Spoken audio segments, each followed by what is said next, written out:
Westeros, Episode 12, Two Halves of a Whole.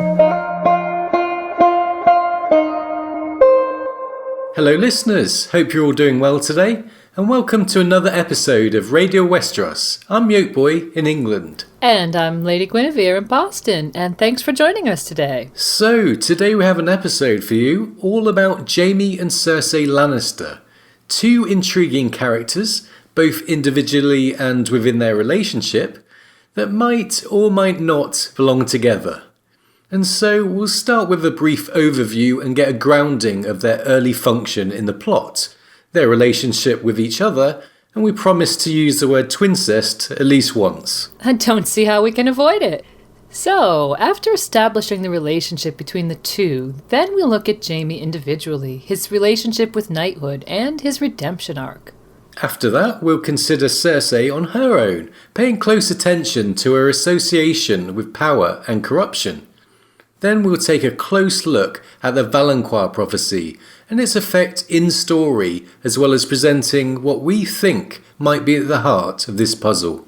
And from there, we'll consider the parallels between the defining moments for these two, Jaime's loss of his hand and Cersei's walk of shame. And we'll also have readings set to music from both those scenes, so heads up if you find the walk of shame particularly sensitive. And we're going to wrap it all up with some speculation on where these two might be headed. Cersei, Jaime and Brienne begin to form a complex triangle, so what we're going to do is cover Brienne in the next episode, so there's a lot of the Jaime and Brienne story that will spill over there. Right, so we'll hold back on the Jaime Brienne somewhat today. These three characters have complicated intertwining themes and arcs, and they really need to be studied together for a full understanding, we think.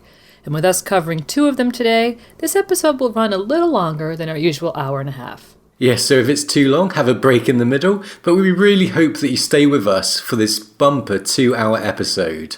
And of course, we'll also have the usual music from the fandom, a pseudo-advert and so on, to break up the talking.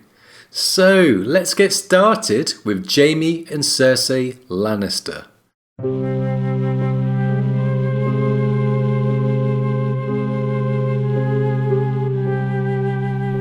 Jaime and I are more than brother and sister. We are one person in two bodies. We shared a womb together. He came into this world holding my foot, our old maester said. When he's in me, I feel whole.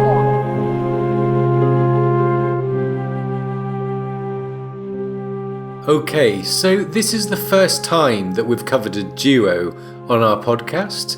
So we're going to start with a kind of overview of Jaime and Cersei's relationship and their initial impact on the plot. Then we'll start to look at them individually a bit later. Yeah, it's a good way to get a full picture, we think. So, we initially hear of the Lannisters in the first Advert chapter. We immediately learn that Ned doesn't seem to like them much. It says, "The Lannisters of Casterly Rock had come late to Robert's cause, when victory was all but certain, and he had never forgiven them." And so, right away, suspicion is cast upon this family, soon to arrive at Winterfell.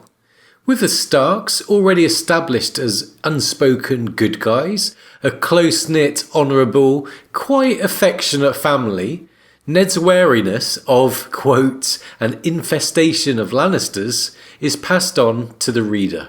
Right, and as we know, these books grow in depth and complexity. But at this stage, so early on in George's saga, it's really important that he draws the reader in. Yeah, he needs to create early interest and intrigue to get the reader committed and turning pages. So we see George use a very simple, standard trope to engage us: the perceived good family and the bad family. And the notion of the Lannisters as antagonists is both reinforced and challenged as we progress, but early on it was important for the author to frame House Lannister as these super rich bad guys swimming in pots of gold, juxtaposed with the Starks as the protagonists. Yeah, and that's very standard writing fare. And okay, so our first glimpse of Jaime Lannister comes early in A Game of Thrones, when he arrives at Winterfell in Robert's party. Ned recognises him as the group arrives, but it's through Jon Snow's eyes that we get a description. And here it is. Sir Jaime Lannister was twin to Queen Cersei, tall and golden, with flashing green eyes and a smile that cut like a knife. He wore crimson silk, high black boots, and a black satin cloak. On the breast of his tunic, the lion of his house was embroidered in gold thread, roaring its defiance. They call him the Lion of Lannister to his face and whispered Kingslayer behind his back. Jon found it hard to look away from him.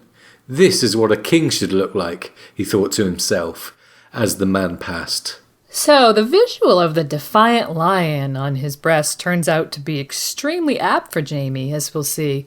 His pride doesn't allow him to justify the act that earned him the nickname Kingslayer, and his defiance in the face of judgment is made plain later in A Storm of Swords when he tells the story of Aerys' death and Ned Stark finding him seated on the Iron Throne to Brienne. He ends with, "By what right does the wolf judge the lion?"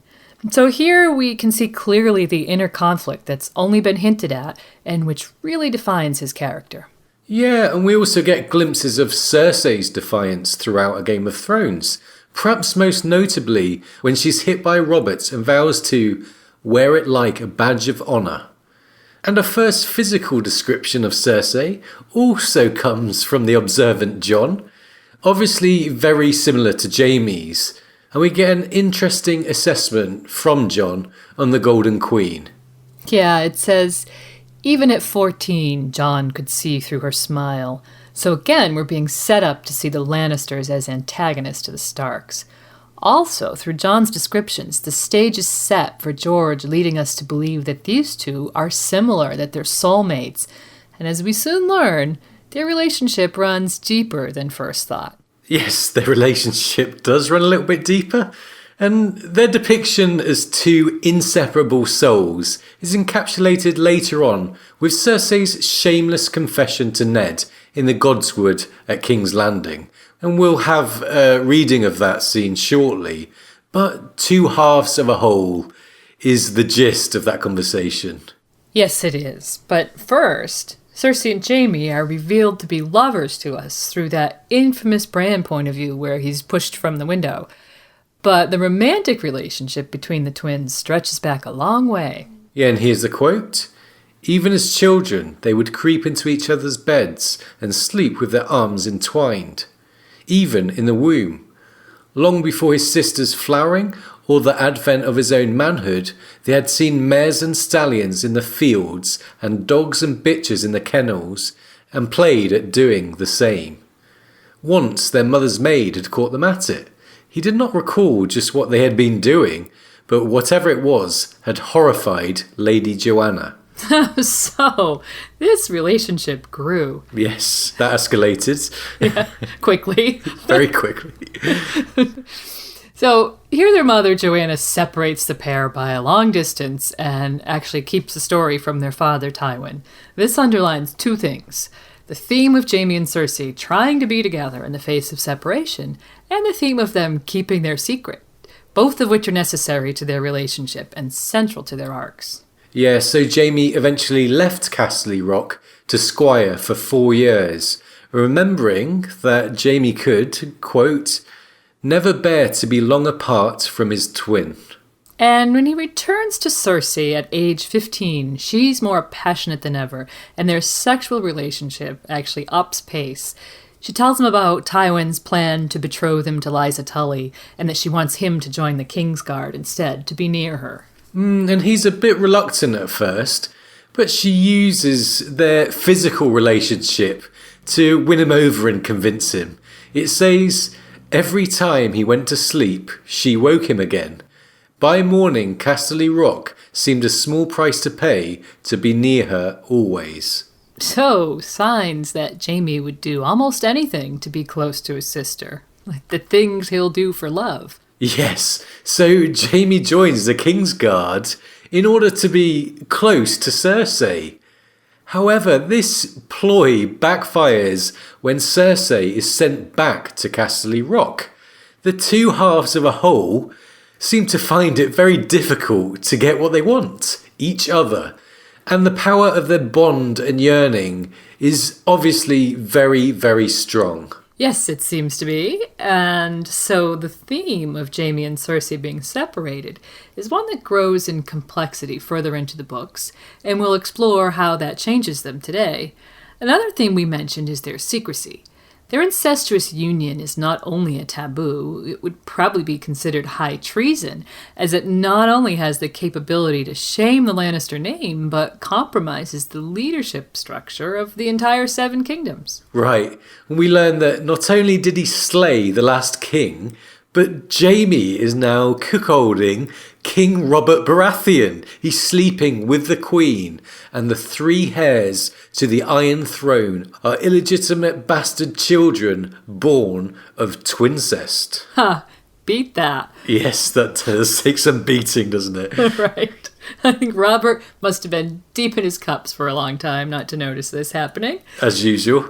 As usual. But anyways, it is the first open and shut mystery in the books, and we start to see how George uses descriptions, in this case the golden hair of those 3 children, to give clues about hidden identities and lineages. Yes, it's all in those descriptions. And the 3 golden-haired children, Joffrey the Despicable, Myrcella the Dignified, and Tommen the Sweet, all of whom Cersei, at least, cares greatly for, I'm not so sure about Jaime, are the embodiment of the dangerous secret Jaime and Cersei try so hard to keep. However, like a lot of real-life secret affairs, the need for physical intimacy leads them to take risks. And unfortunately for Brandon Stark, a young, innocent boy with ambitions of being a chivalrous knight, the power of Jaime's and Cersei's secret manifests in a terrible way. Yeah, and we'll look closely at this scene from Bran's POV. I think it would be better to present it there. But there's some interesting things going on in the scene with our brief glimpse of Cersei and Jaime here. Right, let's look at the climactic line, the moment when Jaime decides to kill Bran rather than risk their secret being told. It says, "The man looked over at the woman. 'The things I do for love,' he said with loathing." He gave Bran a shove. Yes, so there's a juxtaposition of love and loathing in that quote. Jaime is being portrayed here as the more subservient one in this relationship. He's the one who will make sacrifices, like joining the Kingsguard, for example. And here, he's the one to cripple a child. The love, the passion, and the inherent deceit this forbidden fruit of twincest comes at a costly price. And here Jaime might be loathing both himself for his actions and Cersei for having this effect on him. Yeah, and it's made clear later in Jaime's point of view that Cersei would have rather Bran lived. And this is a woman who goes on to be involved in all manner of horrific crimes. But here Jaime pushes Bran because he assumes that's what she wanted. Yeah, and we get some insight into Jaime's feelings about that moment later on in the books. However, at this point, we don't know his point of view, and George withholds certain redeeming insights about his character for the time being. He's now established as a classic loathsome villain with a sister too, and this is really reinforced throughout A Game of Thrones. Their child, Joffrey, is repugnant right from the offset, and so House Lannister fills this early role of the villainous family. Right, and the actions of the Lannisters often have terrible consequences for the oh-so-likable Stark family, and in some ways causes the fracturing or divorce that George puts us through with the Starks and the breakdown of their family unit. Yes, the breakdown of the Starks was very painful for us. And it's no surprise that Ned thinks of Jaime as being responsible for the death of Jory, the captain of his household guard, who's shown on numerous occasions to really care for the Stark children. And I could also point out that Arya also holds Jaime personally responsible for Jory's death. Yeah, we love Jory, don't we? Yes, we do. It was very Poor sad. Jory. Aw. Well, Cersei and Joffrey are also doing their bit by actively contributing to Ned's downfall, where the head of the Stark family rolled. And this is all after poor and, again, innocent Lady Sansa Starkwealth is put to rest at the behest of smug Queen. Yes, Cersei did seem to be getting some satisfaction out of the demise of Lady, which was a terribly sad scene. And moving on to their father, as we get to know Tywin, from his introduction in Game of Thrones and then further through the books, as head of House Lannister, we begin to understand Jaime and Cersei a bit better, I think. Their father is one of the hardest and most brutal figures in these books, cold and often bullying to his children. And that's perhaps something that increased upon the death of his wife, Lady Joanna. And Tywin's children get an easy ride compared with how he deals with his enemies. And we're actually going to do an episode on Tywin, so we won't talk about him too much today.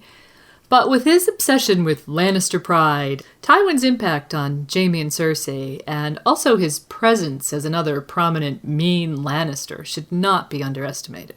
Yeah, so again, with Tywin, the reinforcement of this idea that Lannisters are the kind of evil family. But we do see a lot of Tyrion, who seems immediately likeable early on, funny, empathetic and decent, in spite of his physical deformity, which others continually judge him for. Yet he's not really presented as the beating heart of House Lannister, at least initially, and he's more of an outsider right from the start. It's the roaring lions, Jaime and Cersei, along with Joffrey and Tywin, who give the Lannisters their house identity early on in the books. Right, Tyrion has this to say about his family in Game of Thrones. My brother is undoubtedly arrogant, my father is the soul of avarice, and my sweet sister Cersei lusts for power with every waking breath. And once this perception of the villains is set, the way is paved for George to play with this notion in various interesting ways later in the books. Right, so Jaime and Cersei, villains, at least initially, and they all face separation and change and begin to define themselves as individuals rather than codependents as the books progress.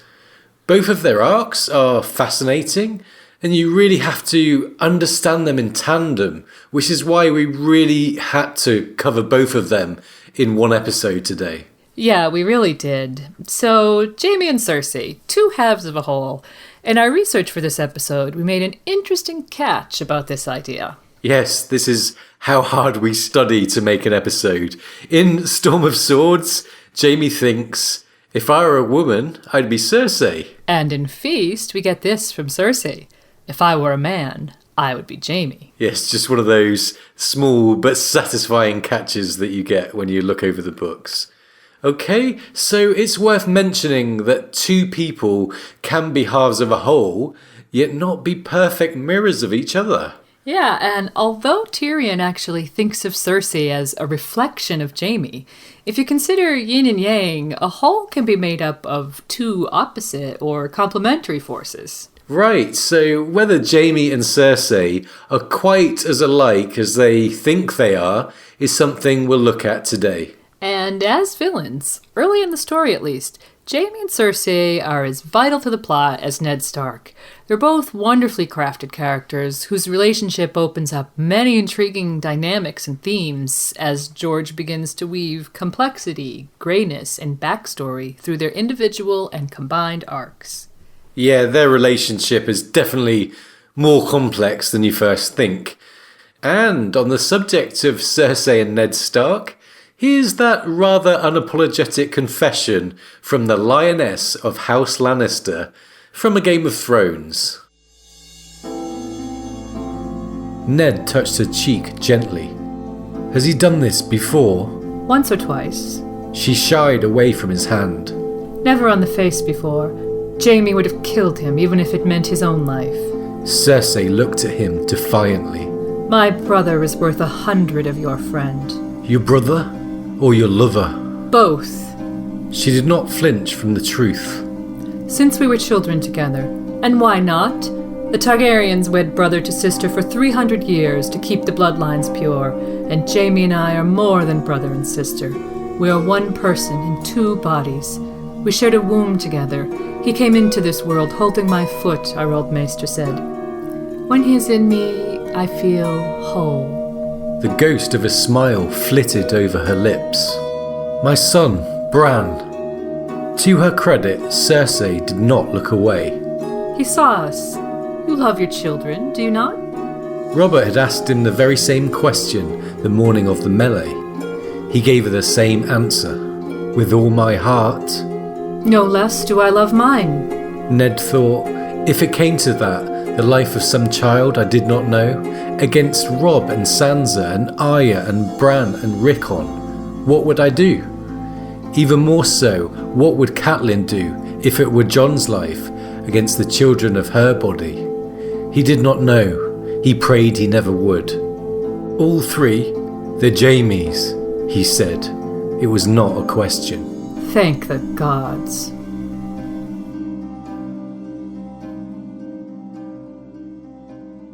And that was Cersei, proudly confessing her sins to Ned Stark. Notice her defiance there. We'll see how her defiance is linked with her confessions, again, later on.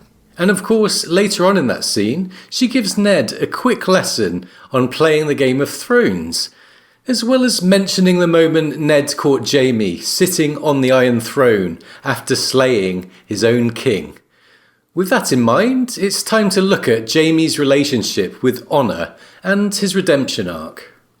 So, Jaime is identified early in Jon Snow's point of view as the Kingslayer. And from Bran's point of view, we learn Sir Jaime Lannister looked more like the knights in the stories, and he was of the King's Guard too, but Robb said he had killed the old Mad King and shouldn't count anymore. And as we mentioned, Jaime is characterised by defiance in the face of judgments like this. And as we see in his meeting with Catelyn when he's disempowered and in captivity at Riverrun, he isn't bothered about defending his honour by explaining his point of view, even in the face of accusations of trying to kill a child. In fact, he might really believe, quite rightfully, that he has shit for honour. At the same time, the small amount of trust that Catelyn places in him for the return of her daughters when she sets him free, and his journey through the Riverlands with Brienne, have the effect of reminding him what honor can be, of his early ideals, and, as we'll see, may even inspire a faint hope of redemption. So it's important to note here that Jaime realised full well that Cat's trust was more in Tyrion than in himself, as he thinks, a strange woman to trust her girls to a man with shit for honour, though she was trusting him as little as she dared. She is putting her hope in Tyrion, not in me.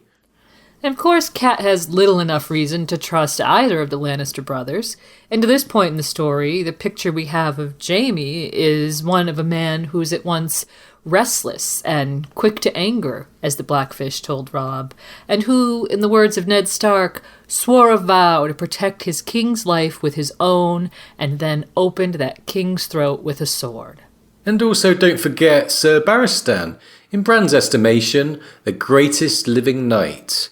And Barristan calls Jaime the false knight who profaned his blade with the blood of the king he had sworn to defend. Combined with the ambush of Ned's party in King's Landing and Ned's bitter memory of Jaime Lannister's smile and Jory dead in his arms. By the end of A Clash of Kings, we ourselves have little reason to find any redeeming qualities in the man and can be forgiven for agreeing with Cat when she thinks there is nothing here but arrogance and pride and the empty courage of a madman. I am wasting my breath with this one. If there was ever a spark of honour in him, it is long dead. But there are a couple of small hints that there might be more to his character than being a soiled knight who's willing to kill children to keep his incestuous relationship with his sister a secret. Yeah, first from Tyrion, who thinks there was very little that Jaime took seriously. Tyrion knew that about his brother and forgave it.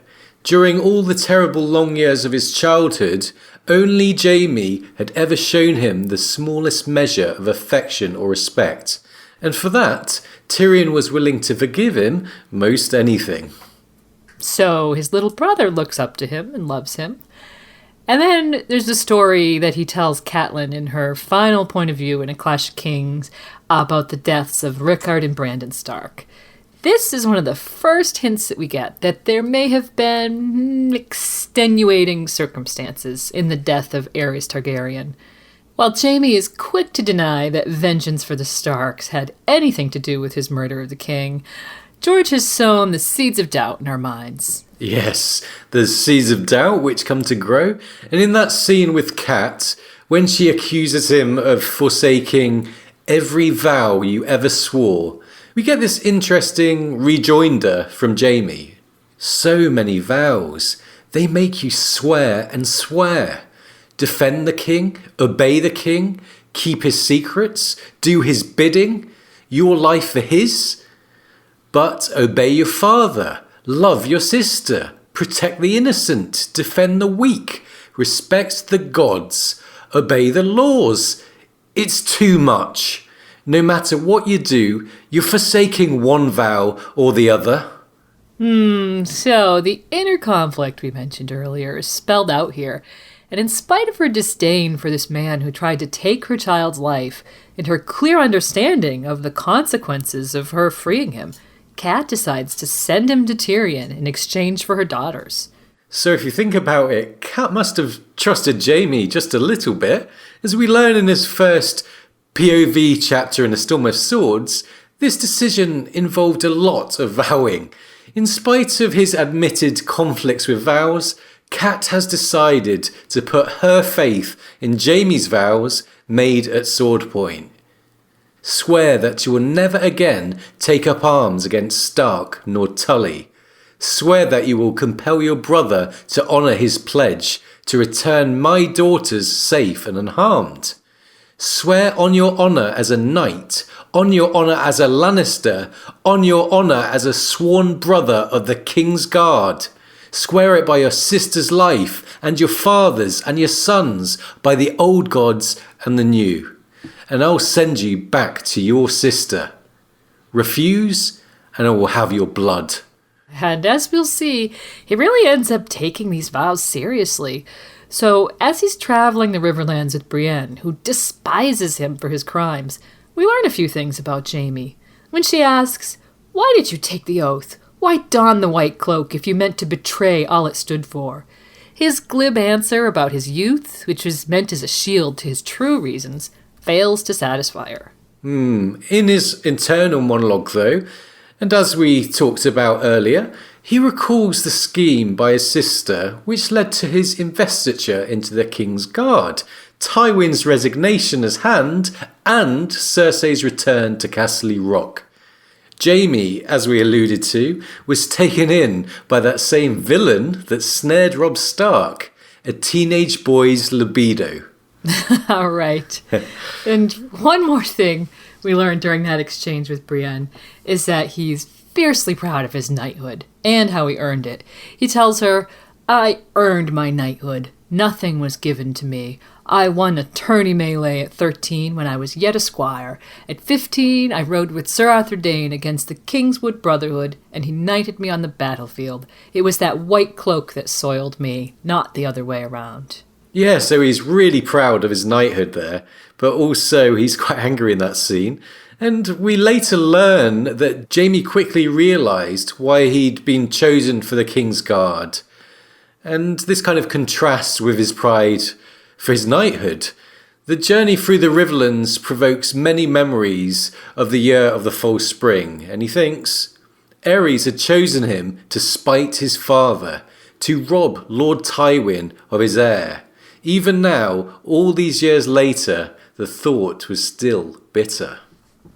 So Jaime was resentful of his position right from the start, and as he tells Brienne, "Aerys liked to keep me close. I was my father's son, so he did not trust me." So it seems that not only was he judged untrustworthy, but that he was denied the opportunity to be a true knight and restricted mainly to being a glorified bodyguard for the royal family. Yeah, definitely reason to be resentful there for a young man who had dreamed of the glories of knighthood. And of course, by the time of his journey with Brienne, he has a somewhat jaded view of knights. When they come across an oak tree full of dead women, the idealistic Brienne says no true knight would condone such wanton butchery. Yeah, Jaime's reply, "True knights see worse every time they ride to war, wench, and do worse, yes," is actually highly reminiscent of Sandor Clegane's comment to the Brotherhood Without Banners. "Might be you are knights, after all. You lie like knights, maybe you murder like knights." Right, and that's an interesting parallel if you consider that the only two people named as, quote, false knights in the series are Jaime Lannister and Sandor's brother Gregor. The implication being that these men have so badly broken their vows that they are beyond the redemption that even true knights may seek. And the two characters most often seen in contrast to Jaime and Gregor are Brienne and Sandor, neither of whom are knights, but both of whom show some of the qualities a true knight is expected to have.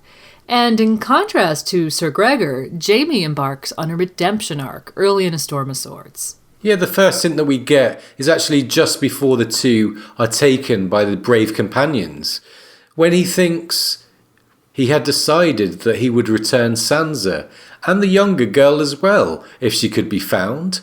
It was not like to win him back his lost honour, but the notion of keeping faith when they all expected betrayal amused him more than he could say. Right, and then the arc accelerates with the loss of his hand, something we'll be examining in depth shortly. And of course, Sapphire is where he cleverly helps Brienne avoid rape, and the scene in the bear pit really demarcates his journey from false knight to redeemed soul. And while some readers might never forgive Jaime for what he did to Bran, at least now he's headed in the right direction here. But it's probably the scene in the Harrenhal bathhouse where he opens up to Brienne about the real reason he killed Aerys Targaryen, that makes the reader sit up and take notice.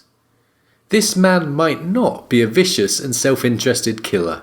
In this instance at least, he just might be an unsung hero of this story. However, as we mentioned in the opening segment, his inner rage at being judged falsely is profound, and by the time he reaches King's Landing with Brienne, we see that it hasn't fully abated. Yeah, it's true. When Loras demands that she be held accountable for the death of Renly Baratheon and threatens her with his naked blade, Jaime orders her to be held in a tower room for her own safety.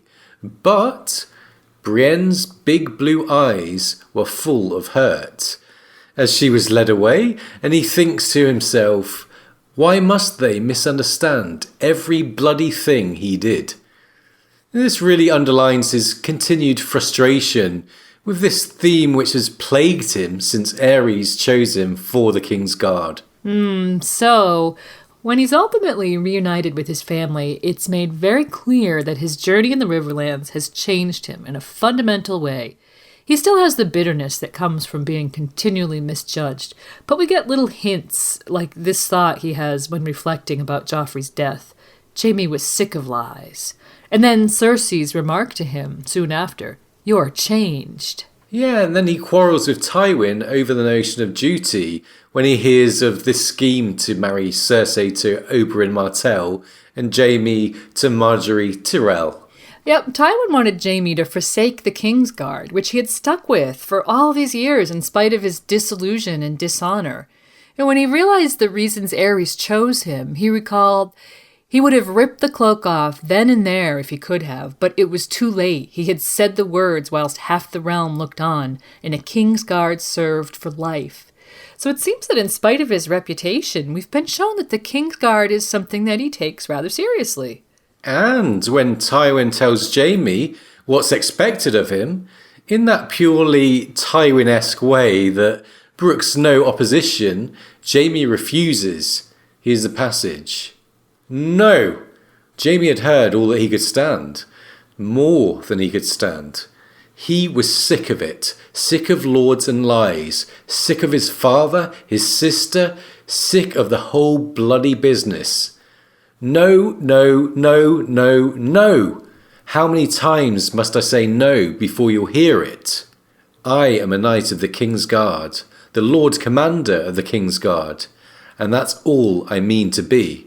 And this ends with Tywin, who does not like the word no, telling him, "You are not my son. You say you are the Lord Commander of the King's Guard, and only that. Very well, sir. Go do your duty." Ah, Tywin. He doesn't like it when he doesn't get what he wants. Oh, and Jaime, for seemingly the first time in his adult life, has turned his back on his duty to House Lannister in favour of a path which must seem to him to be more honourable. This continues when he later refuses to have sex with Cersei in the White Tower, and ultimately ends up freeing his brother Tyrion from the Black Cells. And of course, his inner monologue shows his increasing disillusionment with Cersei, which begins with his refusal to bed her in the White Tower, and is later fed by Tyrion's Lancel and Osmond Kettleblack and probably Moonboy, for all I know, line. So, the fracturing of Jaime and Cersei's fabled union is critical to his redemption arc, and culminates at Riverrun when he burns the letter she sends him from her imprisonment and turns his back on her in favor of his commitment to resolve the Riverlands situation peacefully.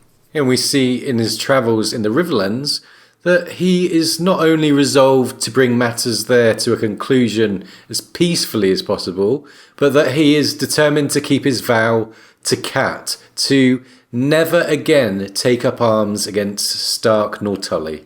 But before we arrive at the final scenes that illustrate his possible transformation from Kingslayer to a man of honor, let's return to King's Landing and two key scenes there that really highlight his redemptive arc. Well, first, of course, is his review of the White Book of the King's Guard.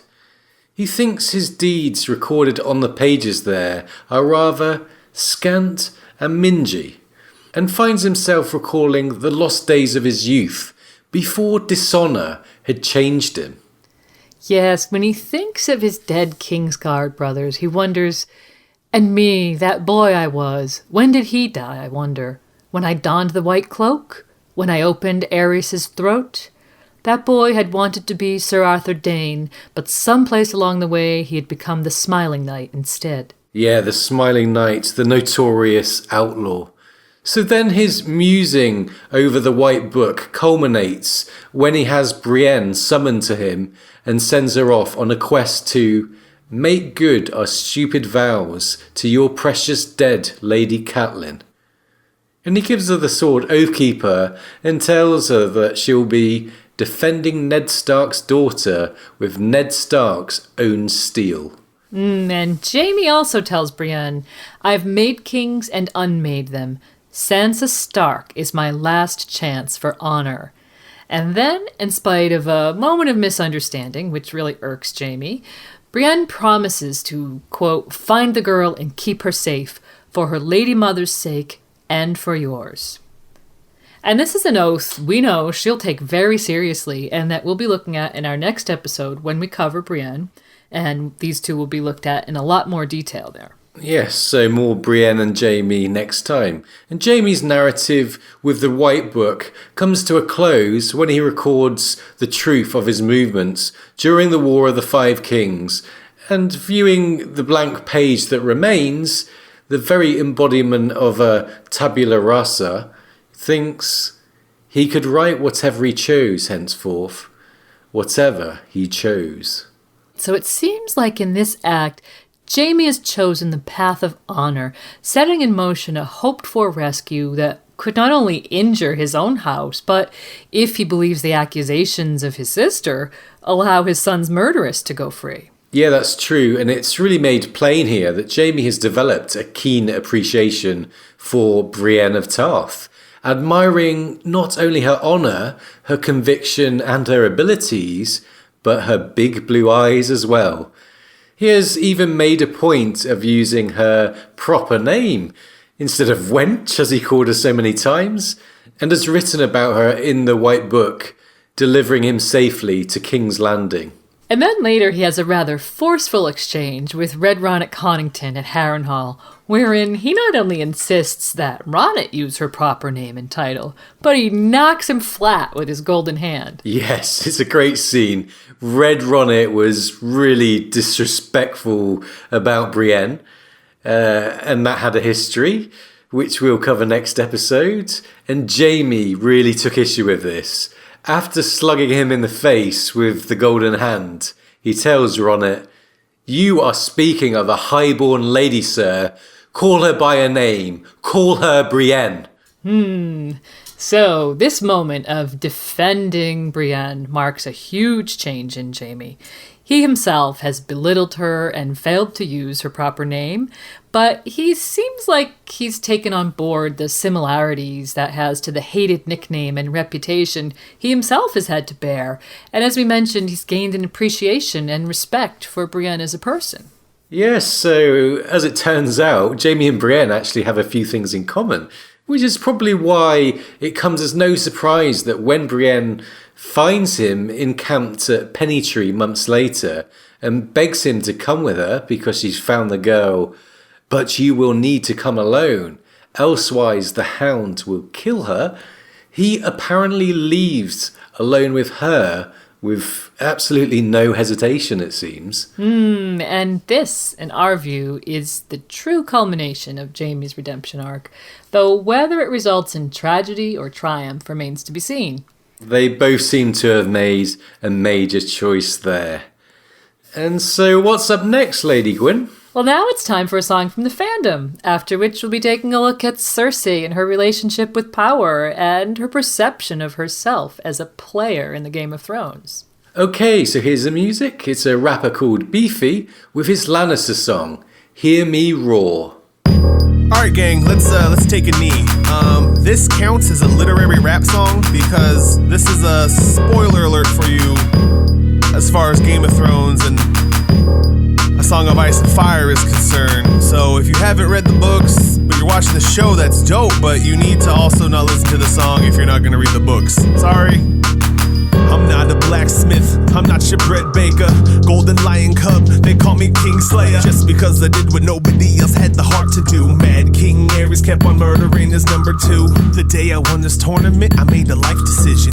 No land, no title, join this coalition. Kingsguard, oh my god, it was so hard. Schooling every rookie squire, sparring in the courtyard. There was Hightower, Dane, wouldn't sell me. Joined at 16, safe to say my dad was angry. We go to war, fighting battles I didn't wanna fight, which is hard to say because victory's my birthright. King stored a lot of wildfire, said to let it burn. In that moment, thought that I should be the one to end his turn. Sat the throne while an angry Stark approached me. Even then, I knew my father never liked me. Hear me roar, why shed tears when I go on tour? And while my beauty slowly fades like the setting sun, all my life I'll be known as the golden one. Hear me roar, wipe shed tears when I go on tour. And while my beauty slowly fades like the setting sun, all my life I'll be known as the golden one. I married the obscene, do some things you don't like when you need to be the queen. I heard my prophecy, me and Melara, I became a queen and she died in some water. 3 perfect children born from my body, all golden hair, each one is a hottie like the father. But the father, glad to say it isn't Robert. Brother's been a lover since the days when we were younger, Mirrodell. But then there's trouble, I don't have a dick, so they taught him how to fight and they taught me how to knit. Didn't make sense, we were basically the same. And Jaime, he has changed cause he doesn't feel my pain. Fight my father's battles and my baby takes the throne. But they asked too freaking much, leave my little king alone. Feels like all of my children have been stolen, killed, or taken from me. Even still, I know father doesn't love me. Hear me roar, court full of traitors I can trust no more. And now it seems I can't even count on Jaime. I know for certain everybody's out to get me. Hear me roar, court full of traitors I can trust no more. And now it seems I can't even count on Jaime. I know for certain everybody's out to get me. And who are you? The proud lord said that I should bow so low. Only a cat of a different cloak, that's all the truth I know. And the code of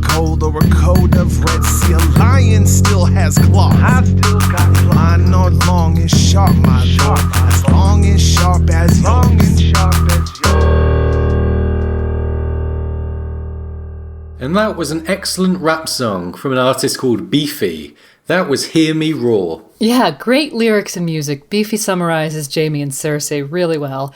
And we want to say that was our radio edit of Beefy's song. The original also featured a Tyrion verse. So we'll link to Beefy on our website if you want to hear the full track. It's up on Bandcamp where you can stream or download it. So special thanks to Beefy for permission to use that song on our show. Now we're going to take a look at Cersei's relationship with power. She famously tells Ned in game, "When you play the Game of Thrones, you win or you die." But Littlefinger reminds us in A Feast for Crows that every man's a piece to start with, and every maid as well, even some who think they are players. Yeah, and he goes on to talk about Cersei, indicating that, in his opinion anyway, she has an inflated view of her own importance to the game. And while from the very beginning Cersei is portrayed to us as a power-hungry and manipulative player, we think that Baelish might just have the measure of her. We also think that she's one of the characters who consistently gets things wrong, as we'll discuss, including the fact that she sees herself as a major or accomplished player. She really does. It's obvious that she thinks of herself as a mini Tywin, or as Jaime thinks, Tywin with teats. Her inner thoughts when she's brought word of her father's death show this quite well. Yeah, she's walking to the Tower of the Hand and she thinks, "The bright star of the west has fallen. Now there is a hole in the world where father stood, and holes want filling." It's clear that she thinks that she's the one to fill that hole. From thinking of herself as the Lady of Casterly Rock to giving orders to a guardsman and thinking, "The command came easily to her. My father had steel in his voice as well." And it's obvious that in a way she idolised Tywin and sees herself as his rightful heir. And she does have some of his qualities. She's described as cold by Robert and full of pride by Littlefinger. And also there are those bastards of Robert's that she ordered to be murdered, reminiscent of the deaths of Rhaegar's children laid at Tywin's door. Yeah, and she shows herself as willing to teach her children sharp lessons as Tywin ever was when she forces Tommen to whip his whipping boy Pate himself and threatens to have Pate's tongue torn out when Tommen sasses her. That was pretty tough on poor Tommen. And as far as her own opinion on the matter goes, she tells Jaime, "A pity Lord Tywin Lannister never had a son. I could have been the heir he wanted, but I lacked the cock." Well, that brings us to one of the stronger themes we see in Cersei, her penis envy. Well, there's absolutely no denying that one. It's actually spelled out numerous times. She thinks about Jaime. "I should have had the sword, not him." And she rather famously says to Robert, "By all rights, you ought to be in skirts and me in mail." And Tyrion thinks how Cersei always resented being excluded from power on account of her sex. And of course there's Taena Merryweather, about whom Cersei wonders what it would be like to use her as a man would use her. So there's a lot going on with Taena and Cersei, much of it related to Cersei's rage over her feelings of sexual victimization by Robert. The famous Mirish Swamp scene parallels almost exactly, with even the same phrasing, Cersei's earlier recollection of her mistreatment in the marriage bed. Well, that anger has its roots in the sense of powerlessness Cersei must feel as a woman, and it seems Taena has the measure of Cersei as well, at least on some level, since she later tells Cersei of a conjurer she knows with special powers, asking, "Would it amuse your grace to be a man for one night?" Right, and it seems like that would be Cersei's dream come true. And that's the question that provokes her thought that we mentioned in the overview. If I was a man, I'd be Jaime. Yeah, well, I see this as a tragic statement on Cersei's relationship with femininity. She's in a position to be a strong woman, yet she doesn't seem to tap into her feminine strengths. She loves her children, yet we rarely see her in situations that emphasize her motherhood, as we do with Catelyn Stark, for example. And we see her being dismissive of other women because of their looks, manipulating other women to her own ends, and allowing the torment of Sansa Stark. In fact, her attempt to give Sansa womanly advice comes down to use sex to manipulate men, which, in my opinion, is really not a strong female message. Yes, Cersei is, in some ways, a strong woman. And whilst it's true that she's often a victim of patriarchal culture, it's also true that she too often mistreats women.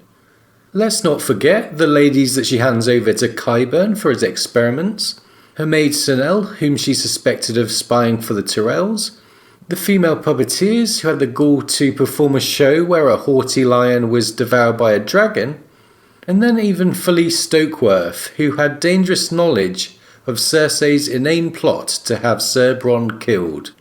And Qyburn is a true horror character, doing disgusting, torturous experiments on people in his basement.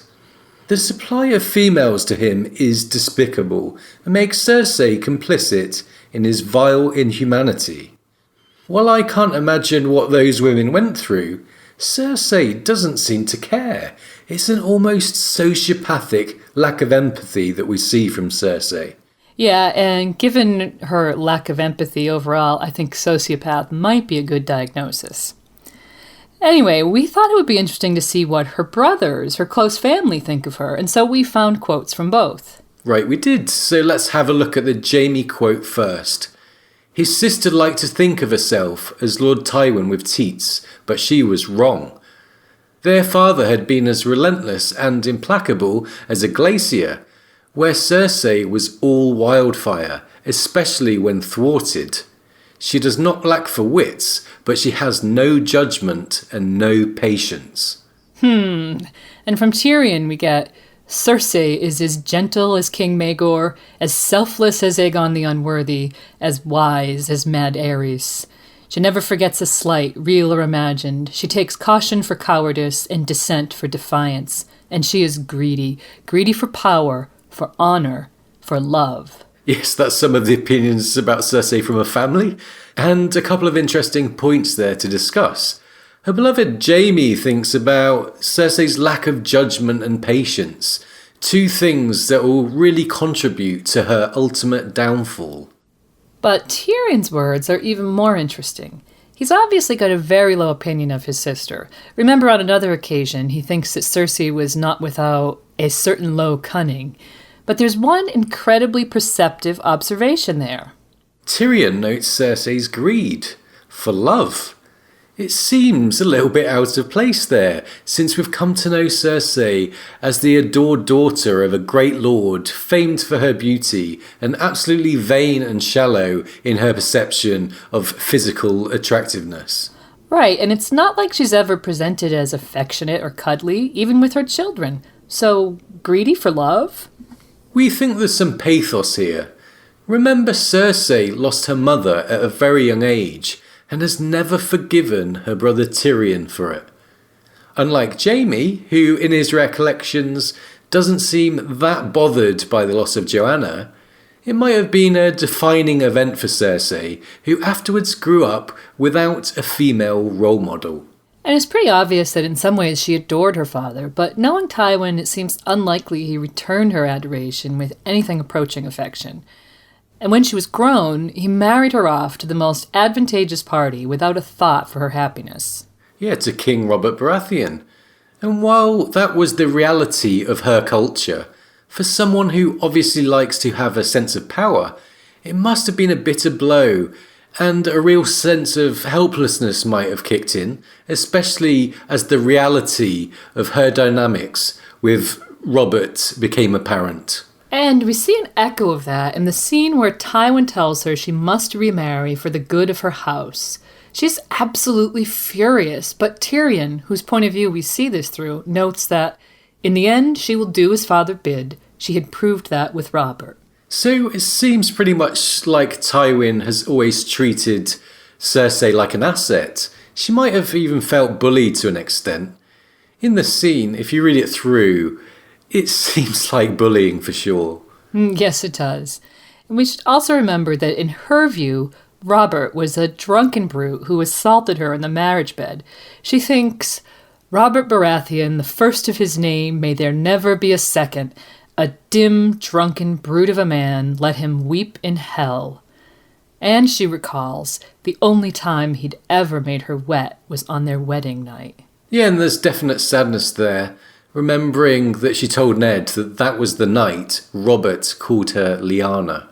So really some room for empathy for Cersei there. On one hand, she became queen, but the actual relationship side of the marriage doesn't sound like much fun, with mentions of Robert's longing for a dead woman, his drunkenness, and also these mentions of him lashing out on occasion. Not that Cersei was an entirely innocent party there. She did hit Robert herself, smashing him in the face with a horn of ale, cuckolding him with her own brother, passing off her bastard children born of incest as his own, and manipulated and schemed behind his back, and ultimately plotted his death. But perhaps their marriage was much more grey than it seems upon first impression. Yeah, typical George to give us a villainess and then start to give her some humanity. Right, George rarely gives us villains that are 100% evil. But of course, the reader can't forget Cersei is also responsible for some pretty heinous acts. As we said, those women that she gave to Qyburn, and also the deaths of the direwolf lady and Ned Stark's entire household after his arrest. She also gave Jane Poole to Littlefinger, and we know how that one turned out. And much of Sansa's emotional torment during her captivity in King's Landing, we think was down to Cersei. Right, we can lay the physical abuse of Sansa at Joffrey's door, but there's no denying there was an emotional element as well that Cersei actively participated in. So, as Feast progresses, she seems not only increasingly power-hungry, as her powers threatened after Tywin's death, but also increasingly paranoid, falling into memories of Maggie the Frog and her fears about the prophecy, as we'll be discussing shortly. She really seemed to go off the rails when her father dies, and many of her fears manifest themselves in her paranoia over Tyrion, but Marjorie Tyrell increasingly becomes a target of her paranoia as well. And as we'll see in the next segment, this directly results in her ultimate fall from power. So, Feast for Crows not only outlines Cersei's downward spiral, but it has some pretty amazing examples of her stunning ability to get everything wrong. Yes, as Jamie indicated, her judgment is pretty poor overall, and we find some of these examples to be quite funny. Yeah, we definitely think there's some humor in Cersei's misjudgments sometimes. We already mentioned that early in Feast, when Cersei's been informed of her father's death, she has a very interesting train of thought that speaks to her desire to be seen as a female Tywin. But as she hurries to her father's chamber and wonders how this could have happened, how could Tywin be murdered inside the Tower of the Hand, she comes up with a scenario that's absolutely ludicrous. Yes, she thinks this might be the work of Stannis Baratheon through some cat's paw. It could well be the prelude to another attack upon the city. And then she goes on to think, let him come. I will smash him, just as father did, and this time he will die. Okay, so Cersei smashing Stannis Baratheon is just so unrealistic as to be comical. It's almost as bad as when Joff said he'd slay Robb in single combat. Exactly. Well, the apple doesn't fall far from the tree, I guess. Yeah. Well, her skills with assessing situations and people doesn't seem to improve when she names young Orain Waters to the post of Grand Admiral, overseeing the Royal Navy, despite the fact that he was a sell sail for Stannis not long before. Yes, it sounds like a brilliant move already, doesn't it? Yeah. This seems like a decision made at least in part due to the fact that the first time she had seen him, for half a heartbeat, she had almost thought Rhaegar Targaryen had returned from the ashes. Waters has the silvery gold hair of Cersei's old idol and might know something about boats, but is basically a nobody with not much experience, whom her brother Jaime cautions her against. Yeah, it turns out to be pretty good advice because as soon as Cersei is arrested by the Faith, he sails off with her new fleet of drones. Bye-bye. Goodbye, Orain. Godspeed. Send me a postcard. Yeah, Cersei's vanity often leads her to judge people by appearance. Usually it's their ugliness that she notices, but here it's Orain's good looks that help delude her into giving away a fleet. An interesting commentary on the nature of beauty, we think, and Godspeed to Orain Waters, who Cersei was convinced deeply desired her. Oh, Cersei. Oh, Cersei. She was warned. Yes. And not just by Jaime. So even her aunt, Jenna Frey, who's in the Riverlands, has seen her folly. She tells Jaime, Cersei's put some bastard on the council and a kettle in the Kingsguard. She has the Faith arming and the Bravosi calling in loans all over Westeros, none of which would be happening if she'd had the simple sense to make your uncle the king's hand. And in the meantime, Littlefinger in the Vale is absolutely delighted by her mistakes, telling Elaine, you would not believe half of what is happening in King's Landing, sweetling. Cersei stumbles from one idiocy to the next, helped along by a council of the deaf, the dim and the blind. I always anticipated that she would beggar the realm and destroy herself, but I never expected she would do it quite so fast. Well, for once I think I trust Littlefinger here. Yes, I think sometimes he speaks the truth. So, far from consolidating her power and establishing herself as a player to be reckoned with, as we saw was her intent when she learned of her father's death, she's become an object of mockery, a symbol of folly, and the very embodiment of a paranoid wreck as she allows her fears about Maggie's prophecy to send her reeling from one ill-considered scheme to the next. And her scheming against Marjorie ultimately backfires spectacularly, who would have thought it, and leads to her own arrest and many serious accusations being laid at her door. This is something that we'll be discussing in depth later on. But now, a break from the talking for a minute. Here's a message from today's sponsors, followed by an advert from another A Song of Ice and Fire podcast.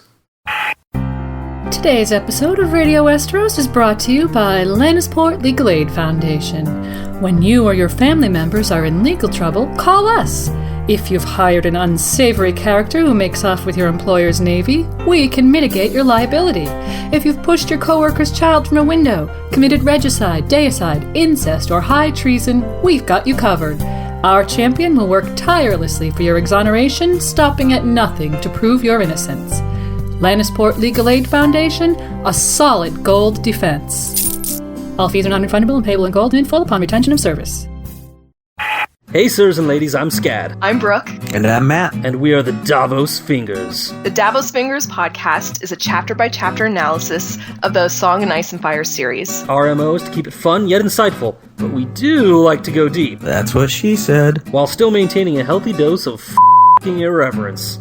Yep, just three friends discussing what we love best. Oh yeah, and we're spoiler-free, except for a no-holds-barred, anything-goes discussion at the end of each cast called Davos After Dark. Plus a plethora of references to other geeky things we love, and jokes you last heard in middle school. So whether you're a first-time reader or on your 15th reread, come hang with Davos Fingers. Listen at davosfingers.com or on iTunes. Davos Fingers. It's like a book club with your friends. But not lame!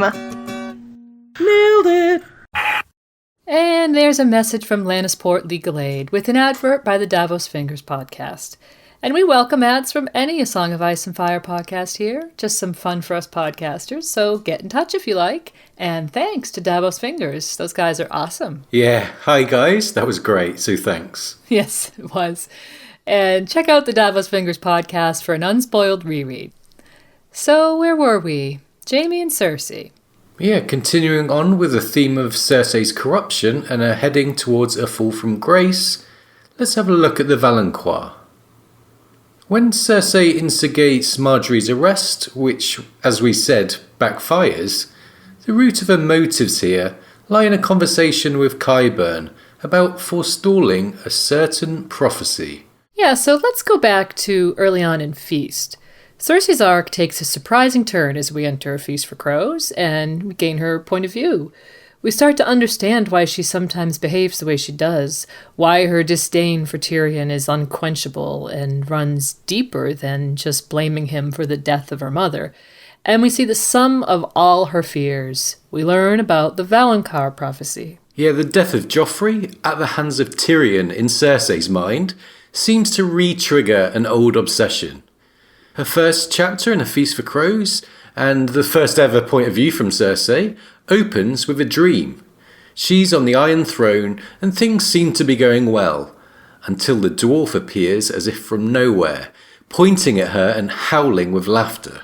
Yeah, Tyrion makes her dream a nightmare. Her nudity is mocked, which foreshadows the Walk of Shame.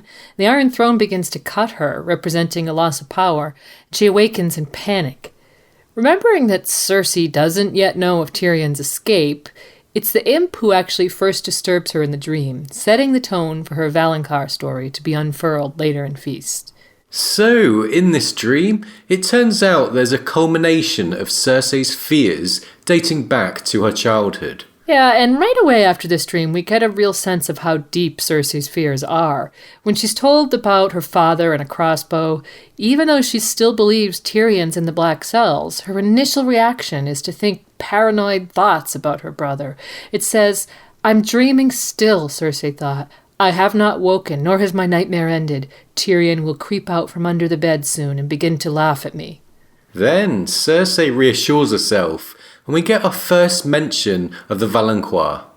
Knowing Tyrion is due to be executed later that day, it's clear that she considers the answer to some deep fears is the death of the imp. She thinks, "A dream, that's all it was, a dream. I drank too much last night. These fears are only humours born of wine. I will be the one laughing, come dusk. My children will be safe, Tommen's throne will be secure, and my twisted little Valonqar will be short ahead and rotting."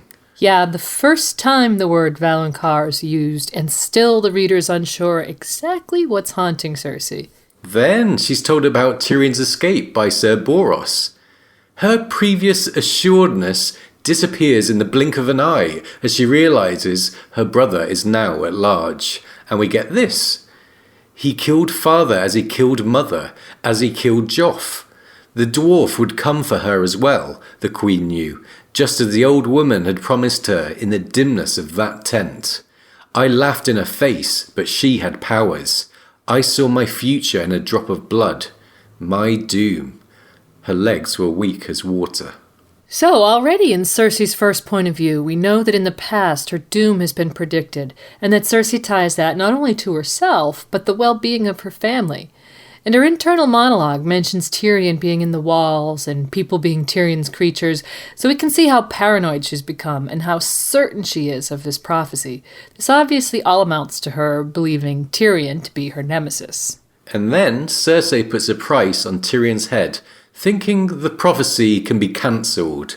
After a massacre of dwarves the world over, and numerous brief thoughts about the Valonqar, it's not until Cersei's 8th point of view chapter that we finally learn of the full story behind the prophecy, and it's in a dream. Right, and we think it's probably significant that she has this dream after thinking about Felice Stokeworth down in the Black Cells, almost as if there's some sense of guilt connected to it. Well, the dream tells of Cersei and her friends Melara Heatherspoon and Jane Farman entering the tent of a sorceress called Maggie the Frog. They behave like brats and demand their fortunes told, waking the sleeping sorceress. Jane runs away, frightened, and Cersei both thinks of her as a coward and the one of them that did the right thing, knowing that she didn't hear her future and so went on to lead a decent life as the wife of Sir Gareth Clifton. So, after ignoring 3 warnings of "be gone" from Maggie, Cersei and Melara insist on finding out their futures, and there's obviously a big danger in that the 2 girls are too proud and also too naive to consider. After giving a drop of blood, and remember that blood magic is the darkest of all sorceries, the girls are allowed to ask questions. And Cersei asks first. She asks, "When will I wed the prince? Will I be queen? And will the king and I have children?" And we'll look at Maggie's answers shortly, But then Melara asks if she'll marry Jaime and finds out she will die soon and that her death is here tonight. Cersei ends up throwing a potion into Maggie's eyes and the girls run. Now the first thing to note here is Melara's demise. She fell down a well soon after, according to Cersei, and it's a good bet that Cersei helped her on her way. She looks at Cersei with, quote, accusing eyes in the Walk of Shame hallucination. Cersei was perhaps jealous of Melara's affections for Jaime, a dynamic hinted at in the Maggie sequence, and possibly the tie back to Cersei's guilty feelings about Felice that we mentioned. But Melara also told Cersei that if the prophecy wasn't talked about, it wouldn't come true. So maybe this was an attempt by Cersei to forestall the prophecy. Right, and if Cersei did kill Melara, remembering that Maggie told her her death was in the tent there tonight, it really opens the theme of Cersei's actions directly bringing the prophecies into fruition. Now we'll take a look at Cersei's Valonqar and discuss further this notion of the self-fulfilling prophecy. Okay, so first Cersei asks, when will I wed the prince? Maggie replies that she won't, but she will wed the king. So Cersei interprets or misinterprets this to mean she'll marry Rhaegar as soon as Aerys dies. Notice here that the prophecy did actually come true, but not in the way Cersei had imagined. And this is why prophecy is a double-edged sword, capable of tricking characters and readers alike. And with the second question, will I be queen? Cersei learns, queen you shall be until there comes another, younger and more beautiful, to cast you down and take all that you hold dear. And the third answer, regarding her having 3 children and the king having 16 children, really confuses Cersei, but again, this actually came true. And when Maggie goes on to predict the death of her children, we get to the Valonqar. Gold shall be their crowns and gold their shrouds, she said. And when your tears have drowned you, the Valonqar shall wrap his hands about your pale white throat and choke the life from you. So the first thing to say about the Valonqar prophecy is that there seems to be a self-fulfilling element. It's somewhat different from other prophecies in this sense. We've seen people try and make prophecies come true, but this is the only one where someone's trying to cancel a prophecy. Right, and in doing so, probably only making it come true anyway. In an interview, George said this about prophecies. The more you try to avoid them, the more you're making them true, and I make a little fun with that. Yes, George is having fun, and perhaps he's talking about the Valonqar there. And Cersei might be the only person making a prophecy come true by trying to outright nullify it. As for the Valonqar, which we later learn is High Valyrian for little brother, it's a really interesting prophecy, and we'll talk about the candidates. Cersei naturally thinks it's Tyrion, her little demon monkey brother, who she now holds responsible for the death of her mother, father, and son. Yeah, and she doesn't even contemplate the tricksy nature of prophecy or think that she might be wrong, as she was about marrying the king, whom she assumed to be Rhaegar. So, as readers, we're kind of having a laugh at Cersei's expense here, sensing that her obsession with killing Tyrion is more than likely leading her right into the grasp of the real Valonqar, whoever that may be. Yeah, and one prime candidate for the Valonqar is Jaime. If it's not Tyrion, then Cersei's only got one other brother, and we learn quite subtly in-game that Jaime is the younger twin. So he fits the criteria. Yes, he is her little brother. Here's the quote. We shared a womb together. He came into this world holding my foot. And holding the foot means that Cersei was birthed first, and Jaime was reaching for her. This is not a parallel exactly, but maybe inspired by a passage in the Bible from Genesis. Jacob and Esau were twins, and Jacob grasped at Esau's heel at birth, as if to try and pull him back into the womb. This reflected Jacob's desire to be born first and therefore inherit more, whereas with Jaime and Cersei, we think it's simply more about Jaime not wanting Cersei to leave the womb. Yeah, anyway, we're quite subtly told that Jaime's the younger twin. And there might be a problem with Jaime's hands, given that the Valonqar has both hands around Cersei's throat. Even so, Jaime as the Valonqar seems to be the most common conclusion across the fandom. Okay, so what we're going to do here is talk about the various options that have been floated by fans, and then we'll focus on one scenario that we think is particularly interesting and try and add some of our own ideas to it. So, as we said, Jaime's obviously a prime candidate, that much is certain, with Tyrion being marked as a red herring by most fans, although we think we should point out that Tyrion has actually expressed a desire to strangle his sister. Yes, so perhaps we can't rule Tyrion out. In A Storm of Swords, when offering to sort out Lysa Arryn, he thinks there is nothing he would enjoy more, except perhaps strangling Cersei. Well, we think that's probably a red herring, though. But it's also worth considering George's fondness for making prophecies non-literal in their resolve. He said he likes to do this, so there are other little brothers, perhaps. First of all, there's a sellsword company called The Second Sons. And fans have noted that being a second son can also mean being a little brother. Yeah, an interesting choice of name for that company, and one that opens up possibilities for the Valonqar. Right, and notable members include Brown Plum, Jorah Mormont, and Tyrion. Ha, yeah, the imp keeps putting himself into the frame. Yes, he does. Anyway, there's also the idea that the brother in Little Brother could allude to a brotherhood. And one example is the King's Guard, which is a sworn brotherhood. And we've seen it pointed out that as the newest member of the King's Guard, Robert Strong might be considered a little brother. Yeah, we think this one might be stretching the interpretation a bit too far, but there would be thematic sense with her seeing Robert Strong as a saviour. Anyway, we just wanted to make that point about brotherhoods. Okay, and as we were trying to think outside the box, we realized the name Elder Brother was interesting. Does that mean that his disciples on the Quiet Isle, including Sandor Clegane, could be viewed as younger brothers?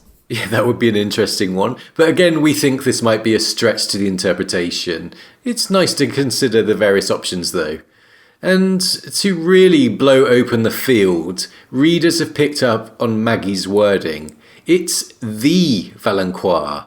It's non-specific and perhaps not confined to a relative of Cersei's, which would be your Valonqar, not the Valonqar. So, this has left some readers wondering if it could be simply any little brother in the story. And we think that it's interesting, but we feel if George twists us on this one, it's kind of a cop-out to leave the field so open. And we expect the Valonqar to make some kind of sense as a puzzle and be relevant to Cersei. But probably Stannis is the strongest candidate if it's any little brother. Remember, shortly before using the word Valonqar, Maggie had been talking about King Robert, and Stannis is his little brother. Right, and just to round up, we wonder if these tears that Cersei's drowning on might be the tears of Lys.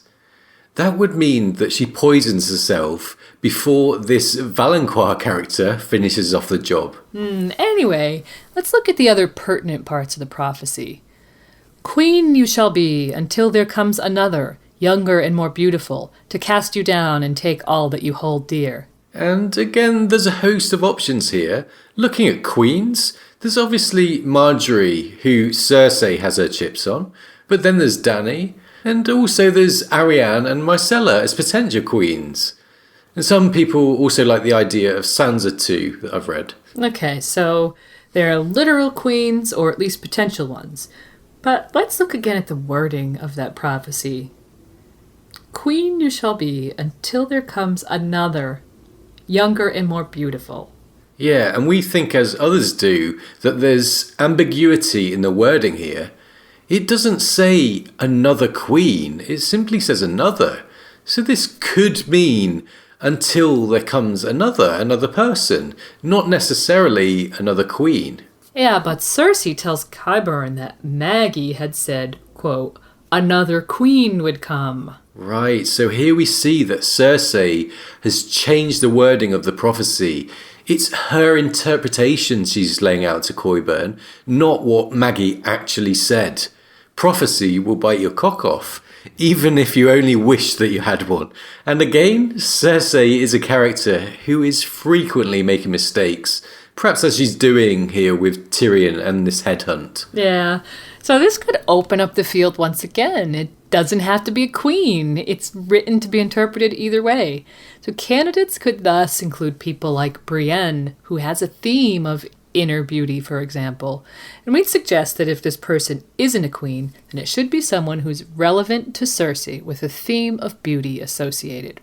Right, so the Valonqar prophecy, plenty of options there for you listeners to chew on.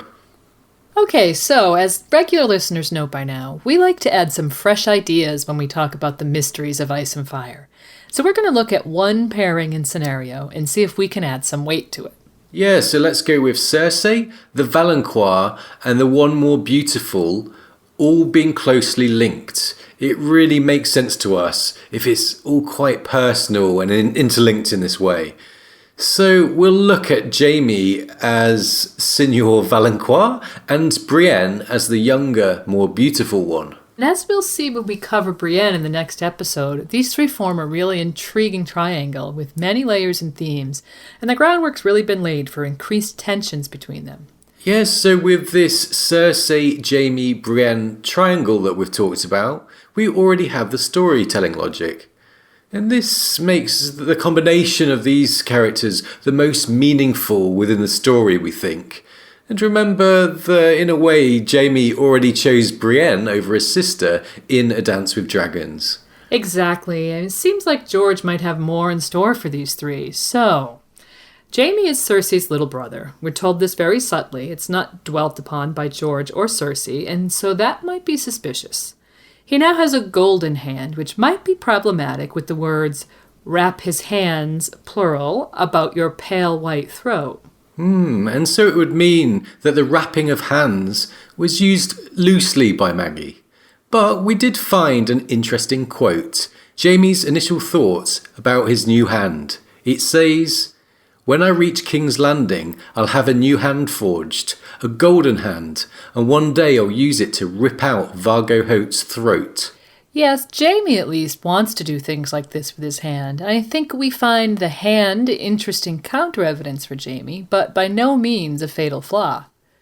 And we've seen people mention the golden hands necklace that killed Shae, which, funnily enough, was last seen with Cersei, who insisted on taking it from Shae's dead body. Yes, she did. It's interesting. The hands necklace idea is a good one, we think. And we found a quote where Jaime actually thinks of strangling Sybil Westerling with a necklace. It says, Jaime would happily have strangled the woman with a seashell necklace. And we notice something else in our detective work. We're told separately, which is curious, that this seashell necklace is made of gold. So we have Jaime fantasizing about strangling a woman with a golden necklace. It's very interesting, especially when you consider why George had Cersei salvage that golden hands necklace from Shae, opening the possibility that it could reappear later in the story. Okay, and on to Brienne. Queen you shall be until there comes another, younger and more beautiful, to cast you down and take all that you hold dear. So we've explained that this doesn't have to mean another queen. But she does have to be younger and more beautiful than Cersei. Younger, we can check with Brienne. Now this is interesting. Is Brienne more beautiful than Cersei? Well, on the inside, she surely is. The Jaime Brienne arc concerns Jaime finding beauty in this physically unappealing woman. Her eyes are often marked as beautiful. They're the windows to the soul. Remember, Cersei and Jaime entered the story as stunningly beautiful, and with their villainous antics in the Game of Thrones, there was surely a message from George about the nature of beauty. And if the concept of inner beauty sounds cliché, here's our cliché response. Beauty is in the eye of the beholder. It's subjective. Now, who is the beholder in the Valonqar prophecy? Yes, who makes this prophecy? Maggie the Frog, a wise old crone who's largely defined by her ugly appearance. called the Frog. She has greenish skin. She's warty, toothless, wrinkled. She has smelly breath, a bent back, pendulous teats. She's a hag with crusty yellow eyes. George has made Maggie as physically ugly as he could. Yes, he has, and with her lovely golden curls, Cersei comes in and treats Maggie poorly right from the offset, threatening to have that old woman whipped for sleeping and so on. Right, so do you listeners think Maggie, Westeros' ugliest woman, who's probably had years of being insulted over her appearance, and who's also a wise crone, will consider Cersei more beautiful than Brienne? Because it's Maggie's definition of beauty that might count here.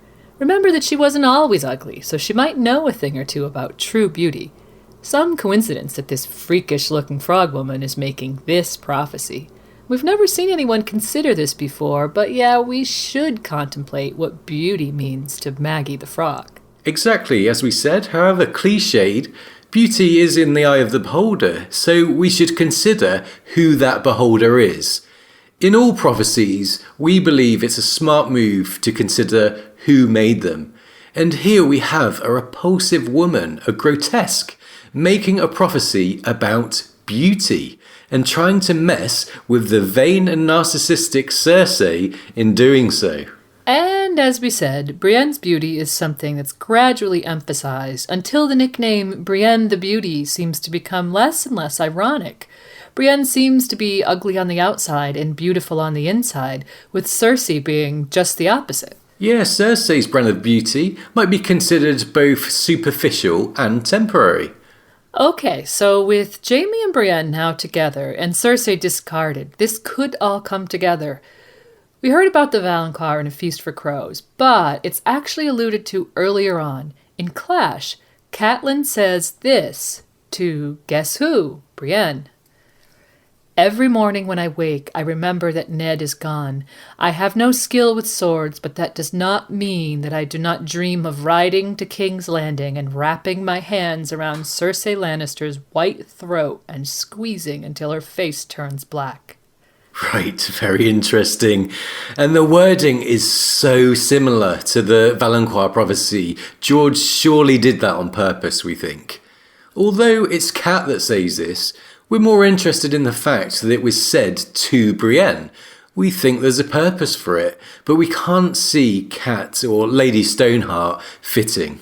No, we really can't. So we wondered if in their time with the Brotherhood Without Banners and with Lady Stoneheart around, Brienne might mention Cat's comment to Jaime, who strangely doesn't seem to know about the Valonqar prophecy. The idea just might stay in his subconsciousness or something like that, and if there's a showdown with Cersei, this notion of strangulation might have been planted. Yeah, exactly. A seed might have been planted. So Cat would have been the unknowing trigger to the Valonqar's part in the prophecy and the death of Cersei, which would be quite neat. Yes, it would. Okay, so that's the Valonqar, who Cersei immediately assumes is an ugly monster, being the handsome Jaime, and the another, younger and more beautiful, whom Cersei assumes is very pretty, being the unattractive Brienne. Cersei's shallow perception of beauty being turned inside out. And remember, Cersei says she'll make Jaime kill this younger and more beautiful one, so she might end up sealing her own fate if that backfires. This triangle of characters for the Valonqar scenario has great potential in supplementing thematics and dynamics already present in their arcs, like beauty, self-fulfilling prophecy, and Cersei not seeing the wood for the trees, and that's why we like it. But there's many options, though, that we've talked through for the Valonqar prophecy, and lots of significance to the story beyond the actual resolution of this prophecy.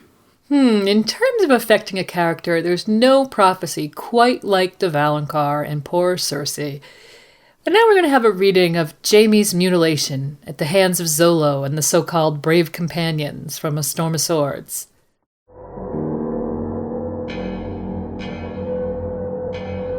The Dornishman Timian and a foul-smelling Ebenese pulled Jaime down from the saddle and shoved him roughly toward the cook fire.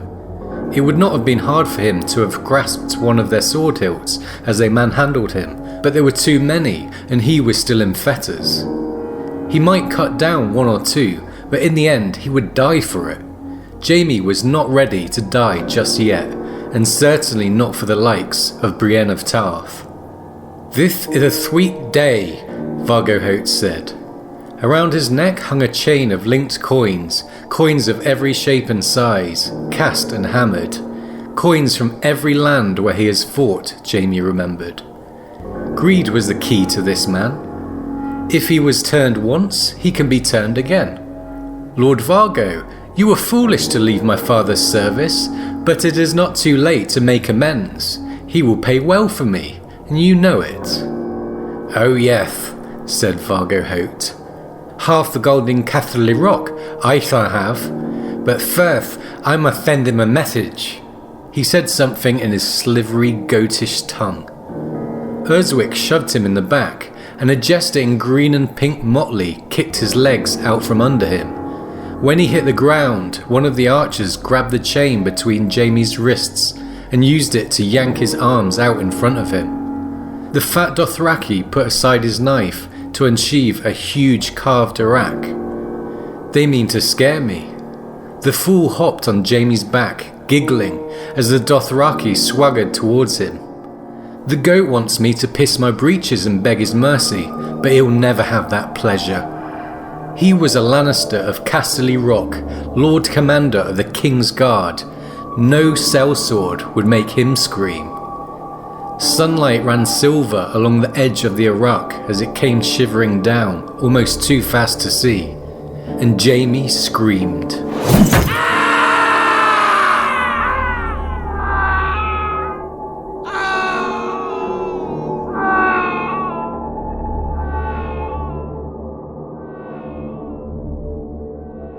When Jaime opened his eyes, he found himself staring at the stump of his sword hand, the hand that made me Kingslayer. The goat had robbed him of his glory and his shame, both at once. Leaving what? Who am I now? So, the moment of Jaime's amputation there. And we pulled in some text from the bath scene at the end to set up this segment about identity crisis. But it's such a brutal and shocking moment, and of course such a game changer for Jaime. Yeah, and we're going to be examining the parallels between that scene and one of the defining moments in Cersei's arc, the Walk of Shame, which we'll feature in our next reading. And we'll also look closely at how these experiences affected Jaime and Cersei, who both appear to have been valued and defined by family, and from those around them, for superficial qualities from a young age. Yeah, the flattery and attention they received was understandably taken on board as they developed senses of selves. Early on, Cersei was revered for her appearance and Jaime for his prowess as a swordsman, and both of these added to the notion of Lannister pride. Right, and we see, for example, Kevin reflect on Cersei's unparalleled beauty in her youth. But these are qualities that are both temporary and external, so rather than being praised for internal strengths, they both grew up identifying themselves with these rather superficial qualities. Perhaps it's no wonder then that these two children grew up to be rather shallow and vain adults. It seems like Jaime and Cersei based their self-concept on their sword hand and beauty respectively, and as we'll see when these supposed strengths are taken away, the core of their identity is shaken. Perhaps if they'd been nurtured to be more than just the sword hand and the pretty face of House Lannister, their looming identity crisis wouldn't have been so pervasive. But in spite of the parallels that we'll note, we think there's a dramatically different result in each character's arc. Yeah, we do. So up to the point where he loses his hand to the brave companions, Jaime has maintained his usual defiance and bravado, offering bribes to the sellswords, just moments before the amputation. Yeah, but that doesn't get him far. In fact, Urswick tells him, "I've heard enough, Kingslayer. I would have to be a great fool indeed to believe the promises of an oathbreaker like you." Which provokes a chill of fear in Jaime and some familiar resentment as well. Ares, it always turns on Ares. Yes, Ares still haunting him? Well, we'll also learn later in the books about Vargo Hoat's devious plans to ensure his own safety by collecting Tywin's ransom for Jaime and then turning Jaime over to the Karstarks in exchange for the hand of young Alice. which Lord Rickard had offered to whoever bought him Jaime Lannister. So Jaime was bound for trouble no matter what he did there, it seems. And then when he loses the hand, he experiences more than a little bit of despair. His certainties are all swept away, and even at one point tells Brienne that he's dying. Right, he does. Remember his views on, quote, cripples that he expressed when Bran Stark lay paralysed? Oh yeah, he said to Tyrion, even if the boy does live, he'll be a cripple, worse than a cripple, a grotesque. Give me a good, clean death. So this doesn't exactly sit well with Tyrion, but it pretty much explains why Jaime would fall into absolute despair when he found himself to be a cripple. As we said, Jaime's identity is very tied to his abilities with a sword. Just moments before they were captured by the brave companions, Jaime and Brienne were fighting. And it says, the swords kissed and sprang apart and kissed again. Jaime's blood was singing. This was what he was meant for. He never felt so alive as when he was fighting, with death balanced on every stroke. So when he tells Brienne that he's giving up, she goads him with the reply, "Are you so craven?" He thinks of all the things men have called him: oathbreaker, liar, murderer, cruel, treacherous, reckless, but never craven.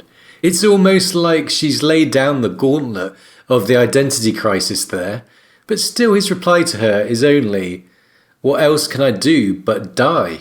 Then Brienne tells him to live to fight and take revenge, and he takes the challenge to heart, thinking not long after, live for Cersei, live for Tyrion, live for vengeance. A Lannister always pays his debts. When I reach King's Landing, I'll have a new hand forged, a golden hand, and one day I'll use it to rip out Vargo Hoat's throat. But this is really only the beginning for Jaime, since the loss of his right hand is so shattering to his identity. The loss of his sword hand leads him to think, without it he was nothing. The other was no good to him. Since the time he could walk, his left arm had been his shield arm, no more. It was his right hand that had made him a knight, his right arm that had made him a man. Yeah, but even the poetic justice of the lost isn't lost on him, as he tells Brienne, I've lost the hand I killed the king with, the hand that flung the Stark boy from that tower, the hand I'd slide between my sister's thighs to make her wet. Right, that's a notorious hand.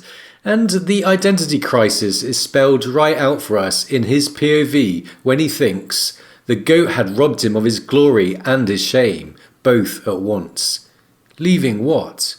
Who am I now? Well, that pretty much crystallizes Jaime's initial identity crisis, so let's take a look at what happens with Cersei in A Dance with Dragons. Okay, so when Cersei is imprisoned by the Faith, she's accused of fornication, incest, regicide, deicide, and high treason. Quite a laundry list of crimes there, and it seems like she might have underestimated the trouble that she's in. Right. After a lengthy imprisonment, she makes a confession of her sins to the High Septon, which involves admitting that she lay with her cousin Lancel and the 3 Kettleblack brothers. She firmly denies involvement in both Robert's and the previous High Septon's deaths, and the charge of incest with her brother. Yeah, and here she's trying to be smart, by confessing to, as she thinks, too much rather than too little, whilst hotly denying the other, more serious charges. But, in essence, she actually opens herself up to the other charges by confessing her guilt of fornication with 2 individuals who've given testimony: the convert, Lancel Lannister, and the tortured Osney Kettleblack. Right, she ends up giving extra weight to Lancel's and Osney's testimonies by admitting that she had an intimate relationship with them. And these 2 men have knowledge of her actions that relate to the charges against her. She even knows that Osney has spoken against her. Okay, so after her confession, Cersei is allowed a visit from her uncle Kevin. He tells her, I have spoken with his high holiness. He will not release you until you have atoned for your sins. And when Cersei protests that she has confessed, he corrects her. Atoned, I said, before the city, a walk. She replies that she would sooner die, and it's at this point that Kevin outlines the charges against her. His High Holiness is resolved that you be tried for regicide, deicide, incest, and high treason, and he tells her that she'll be tried by the faith unless she insists on a trial by battle. And when Kevin goes on to tell her of the situation in Dorne with Myrcella and Eris Oakheart's death, Cersei sees a way out and sends her uncle to Qyburn to find Sir Eris's replacement. Right, but the High Septon still refuses to let Cersei return to the Red Keep unless she performs this Walk of Atonement. And so she agrees, knowing that she must be released in order to control her only hope, this trial by battle.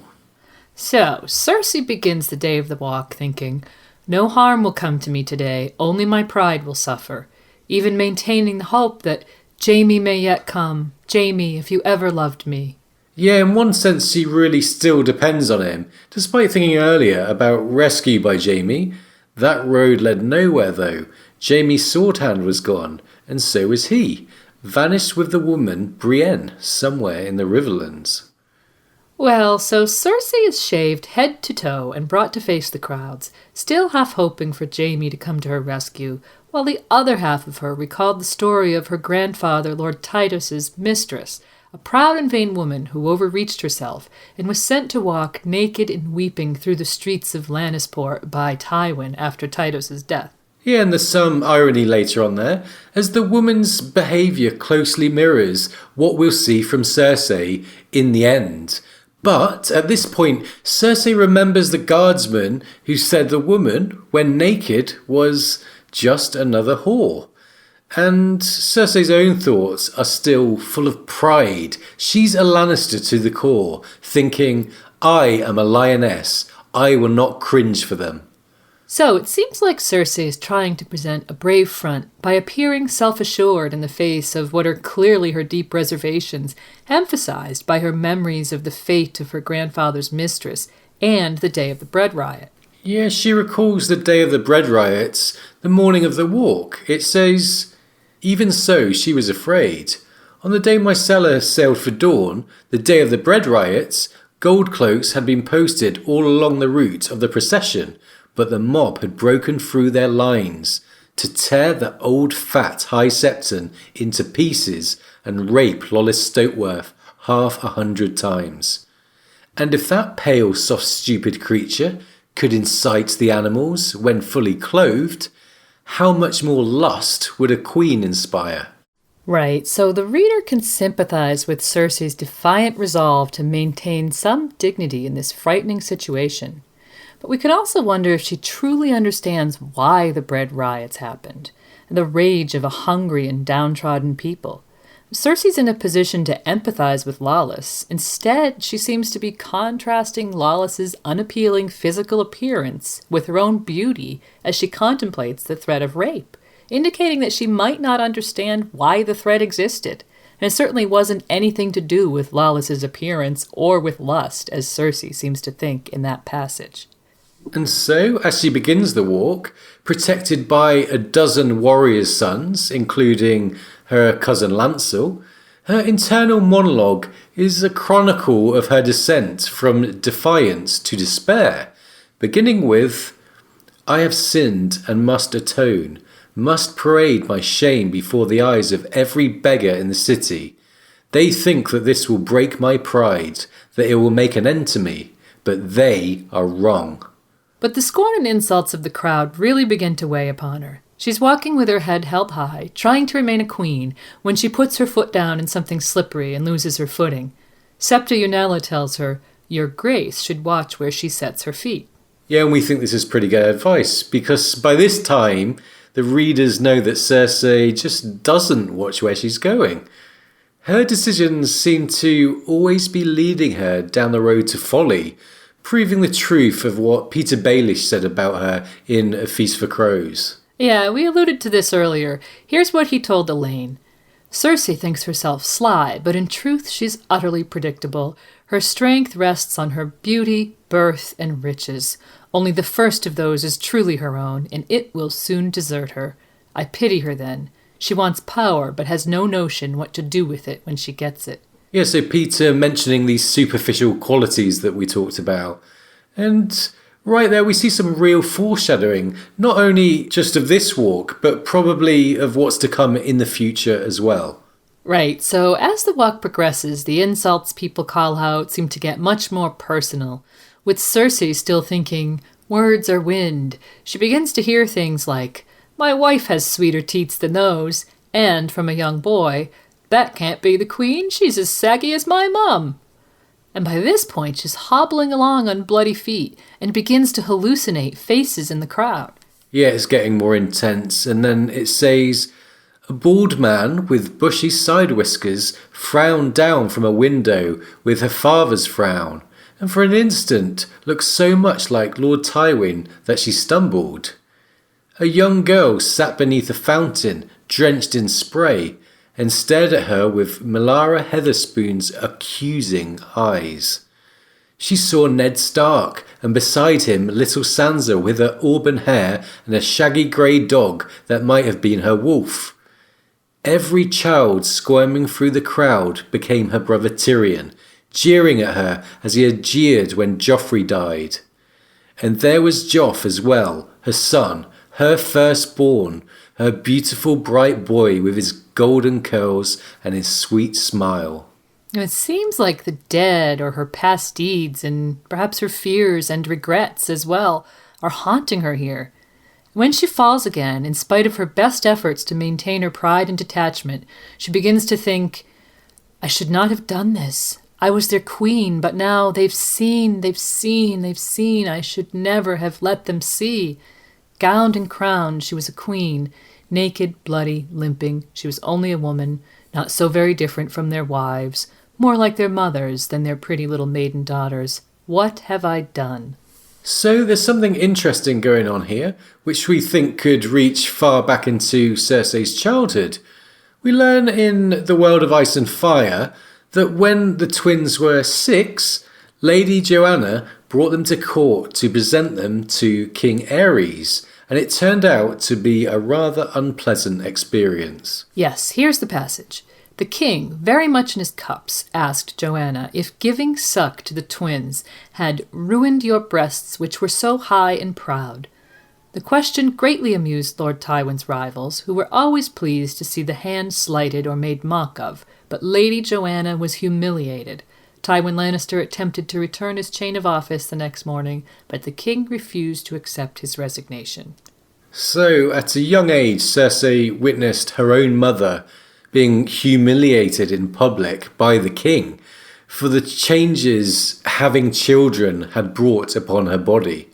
And we know that Cersei is perhaps painfully aware of the changes her own 3 children have brought to her, since we see her think of Taena Merryweather. She is younger than I am. Her breasts have not begun to sag.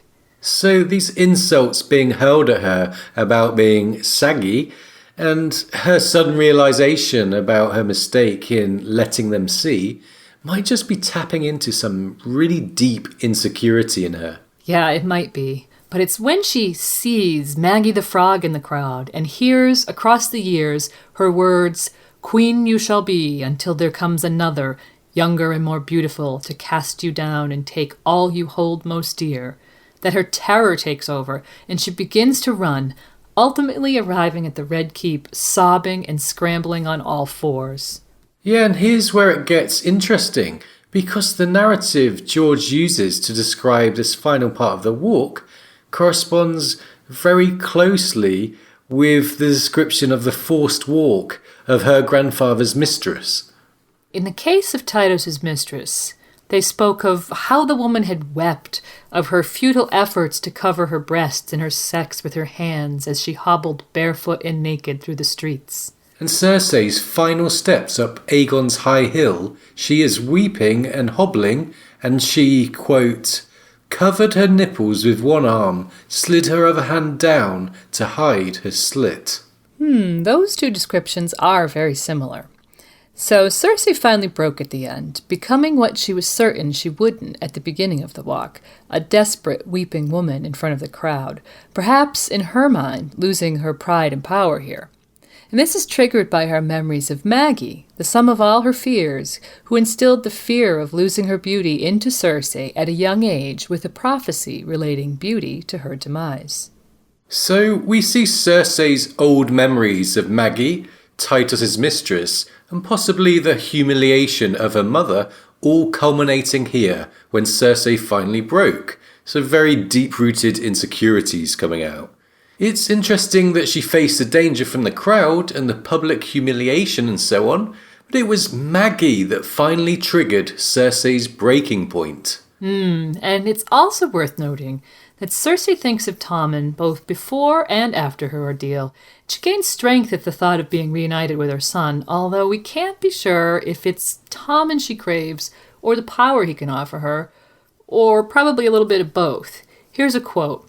"She had to reach Tommen no matter what the costs. He loves me. He will not refuse his own mother. Joff was stubborn and unpredictable, but Tommen is a good little boy, a good little king. He will do as he is told." Yeah, Tommen does do what he's told, unless we're talking about beetroots. And so Cersei ends up finding a new saviour entirely, a knight all in white. But in spite of her joy at finding that Qyburn has actually kept his word and that she has a new champion in the form of the monstrous Sir Robert Strong, we feel this is really the moment when Littlefinger's prediction that Cersei's beauty will soon desert her comes true. Yeah, and here we come to the really clear parallel between these two events, Jaime's amputation and Cersei's walk of shame. Throughout the early books, it's made clear to us that Jaime's identity rests upon his knighthood and swordsmanship. His internal crisis upon losing his hand makes that very clear. Right, and Cersei has gained much of her power through her beauty, as well as her family connections and riches, as Littlefinger highlighted. But in the course of her walk of shame, we see Cersei come to the realization that her family's deserted her. This is shown through Cersei's thoughts of her dead father and her absent brother, and her uncle, whom she feels has now betrayed her. And, of course, right at the end, she realizes that the power her beauty gave her over people has vanished in a moment. She's destroyed the illusion that she so carefully maintained of the beautiful, haughty Golden Queen in a matter of minutes. Yeah, what's been seen can't be unseen. So what we find fascinating when examining these two is the completely different way they each take their crisis on board. You might expect them to react similarly, given how they're so often described as being alike, but really their reactions couldn't be any more different. Take Jaime, for instance. We admittedly see a lot more development from him after his crisis, given that Cersei's walk of shame takes place near the end of A Dance with Dragons, but we think it's pretty clear that his amputation has played a big role in his redemption arc. Yes, we do, the opportunity to redefine himself. And when he returns to King's Landing, Cersei asks him, "What did they do to you?" And when he replies, "They cut off my hand," she says, "No, it's more. You're changed." Right, and so he has. He goes on to refuse his father and insist on remaining the Lord Commander of the Kingsguard. Given the opportunity to redefine himself, he really takes to heart the influence Brienne has had upon him in their time together, making her, in a sense, the architect of his redemption. Yeah, he's seen to turn his back on his family, except for his wrongly accused brother Tyrion, who he sets free. And he gives away the Valyrian steel sword his father gives him, and that's in the name of honouring a vow. Yeah, the sword alone is huge, given what we know of the status these things convey upon the houses who own them, and the long years House Lannister has mourned the loss of Brightroar. This is not only Jaime refusing to further taint what was a Stark heirloom, but also indicates a refusal of a Lannister identity, which ties in with his refusal to leave the Kingsguard at Tywin's command. Right, sending Brienne off to find Sansa and keep her safe from his sister would have been inconceivable from him not too long ago. So we get to the point we mentioned earlier where we see Jaime with the white book, thinking he could write whatever he chose henceforth. This indicates that he has really become his own man with his own future. So, we see very little of Cersei after her walk, and what we do see is through the eyes of Kevan Lannister. But in spite of his continuing train of thought about Cersei being subdued, and his assurance to Mace Tyrell that my niece will make no further mischief, we're not so sure. No, we're not. She obviously has something up her sleeve with Sir Robert Strong and Qyburn. And we wonder about the contrast between Jaime's saviour being Brienne and Cersei's being this silent and mysterious giant, Robert Strong. Right, Jaime chooses Brienne, who leads him to be a better person, and Cersei now has Robert Strong, an undead monster. The contrast here is interesting. Yes. In the absence of each other, Jaime's and Cersei's new saviors say a lot about where each sibling is now headed. Yes, Brienne and Sir Robert Strong, two very different types of saviour figures. So Cersei makes two interesting statements to her uncle as they have their final meal together. One is actually a request to have Lady Taena Merryweather come to attend her as a lady-in-waiting. Kevan obviously doesn't know of the scheming that those two had previously got up to, as he thinks it's a modest request, and he agrees. And the other is an offhand comment about Osmond and Osfred Kettleblack not standing by while their brother Osney dies. She's taken aback to hear that her uncle has arrested the two, which makes us wonder if she had put some hopes there. Maybe. And a couple of mentions of Jaime make it clear that she still hopes that he will return. And taken all together, we think this brief glimpse indicates that Cersei isn't done scheming just yet. She may have gone for an awful punishment, and she may have been humiliated, but it doesn't appear to be in her personality to learn a valuable lesson from the experience. Instead, it seems like she might be continuing to put her trust in the same dubious characters that helped to get where she is at the end of A Dance with Dragons. So, Jaime and Cersei both have something defining taken from them, but only Jaime seems to really undergo any permanent change due to the opportunity that the identity crisis presented. Of course, time may tell with Cersei, but it seems like her character is little affected, and that in spite of her humiliation, her old arrogance was never far beneath the surface. So Jaime and Cersei, two halves of a whole, at this point in their arc, seem to be headed in very different directions in more ways than one.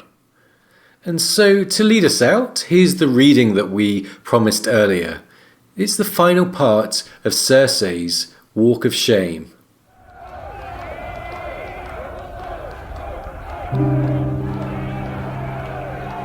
Cersei began to climb. If anything, the jeers and shouts were cruder here. Her walk had not taken her through Flea Bottom, so its denizens had packed onto the lower slopes of Aegon's High Hill to see the show. The faces leering out at her from behind the shields and spears of the poor fellows seemed twisted, monstrous, hideous.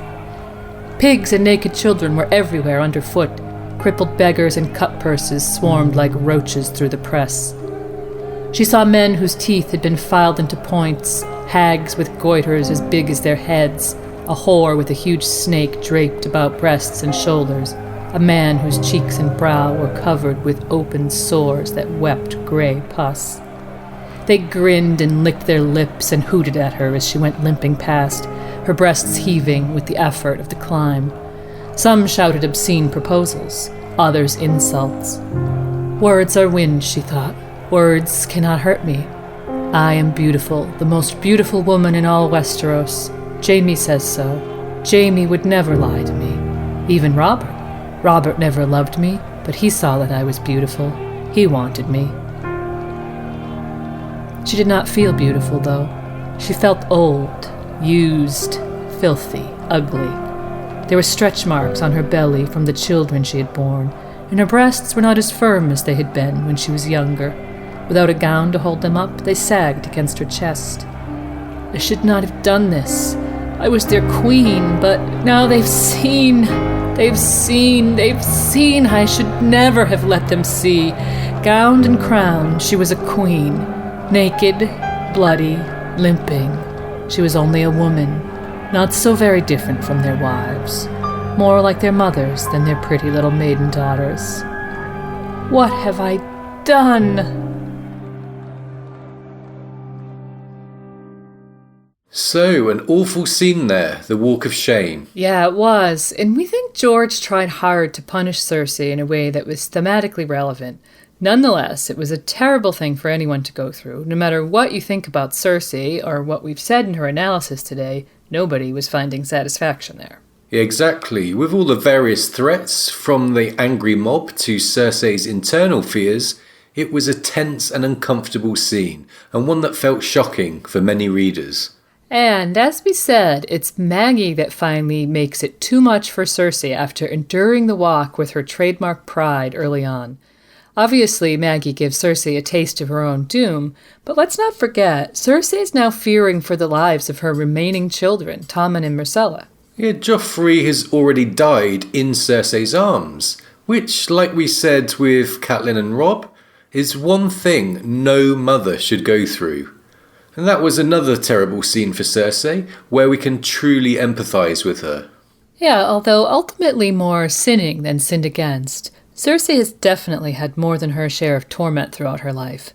But we wonder how she'll fare when her children have those golden shrouds. It's interesting to think about Cersei as a mother, and we're sorry that we couldn't cover that in more depth today. But she repeatedly says that she loves her children, and we believe that she does. Cersei claims that everything she does is for them, but she does seem to have a tendency to treat them, as Tywin did his children, as a means to power, which is both understandable and unfortunate. Yeah, Cersei's relationship with her children does often seem inextricably linked to the power they can offer her, but we also don't doubt that underneath that, her love for them is deep and genuine, despite her actions sometimes. Right, and so one other thing that we touched on was this idea for the Valonqar being Jaime. What we find very interesting there is the possible parallels between Cersei and the Mad King, who had an unhealthy obsession with wildfire. Yeah, notably there's the scene where she burns the Tower of the Hand. There are numerous quotes in the books that liken Cersei, especially her eyes, to wildfire, and even draw parallels with Aerys. It's Jaime's thoughts that we find the most compelling here. When recalling how his sister looked as she watched the tower burn, he thinks, the sight had filled him with disquiet, reminding him of Aerys Targaryen and the way a burning would arouse him. So this puts us very much in mind of the Mad King and his plot to burn King's Landing, which led to his untimely demise at Jaime's hands. And we're repeatedly reminded that those caches of wildfire are still hidden around the city, with again several references to this as a possible future plot point. Chekhov's wildfire. And the parallels with Aerys are even more interesting when you consider that Jaime slew Aerys to prevent his wildfire plot succeeding. So with Jaime being a candidate for the Valonqar, is this where we're headed? Well, this would definitely be a fitting end to his redemption arc, we think. Once again, he could save King's Landing, and this time become a kinslayer. However, we also like the notion of a showdown at Casterly Rock, so there's some really interesting possibilities to consider. And one other thing we should mention is that while we, the readers, see Jaime's redemption arc clearly, in story, only person who really sees it is Brienne. Yeah, he's so misunderstood. So wherever Jaime's redemption arc goes, his own family will only think that he's gone mad, while to his enemies, he'll always be known for things like Jaime Lannister sends his regards, and his perhaps empty threat to hurl Edmure's child over the walls of Riverrun with a trebuchet. Well, we'll be looking more at that next time in our Brienne episode, and also a bit more at the triangle formed between Cersei, Jaime, and Brienne, and where we see that going. And after Brienne influences the change in Jaime, it's interesting to consider the true nature of Jaime and Cersei's love. Was the twincest ever really about love, or was it just plain old narcissism? Were they sleeping with each other, or were they making love to themselves? These options are not mutually exclusive, but it's worth noting that Cersei seems less interested in Jaime after she notes the change in him. Okay, so Cersei Lannister, the architect of her own downfall, perhaps too stubborn and proud to ever change her ways. Jaime, despite a despicable side to his character, is shown to be capable of positive change. If we had to highlight the major difference between the twins, it's empathy, the ability to understand the feelings of others via an understanding of the self. Jaime seems to have this capacity, while Cersei does not. So it's little surprise that our two halves of a whole, these two golden villains from Game, are ultimately diverging. But given their repeated thoughts about dying together, we do think that they'll come together again in the end. Remember, it might have been Jaime in Bran's coma dream with Robert Strong looming over him. So if Jaime and Cersei do die together, perhaps it won't be quite as romantic as they had been intending.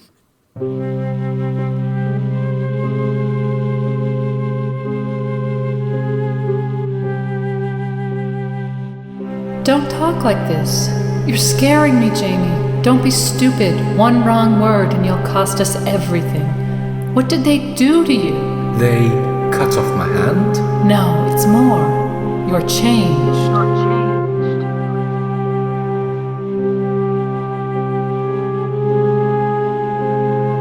And that's our look at Jaime and Cersei, two halves of a whole, or are they? Thanks so much for listening to this extended episode. Up next, we'll look at Brienne of Tarth, where we'll also be continuing the discussion on Jaime from Brienne's point of view, and a bit more on Cersei as well.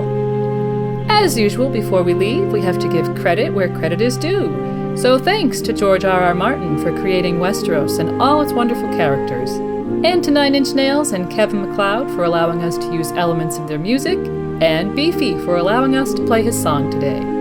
Full details of all music we use can be found on our MP3 tags and at our website. Visit RadioWesteros.com to see our site with readings, links to essays, and quick access to all our podcasts. You can also comment on our content there or connect with us via Twitter, Facebook, Google+, or Tumblr. Thanks for joining us. We'll see you next time. Bye for now.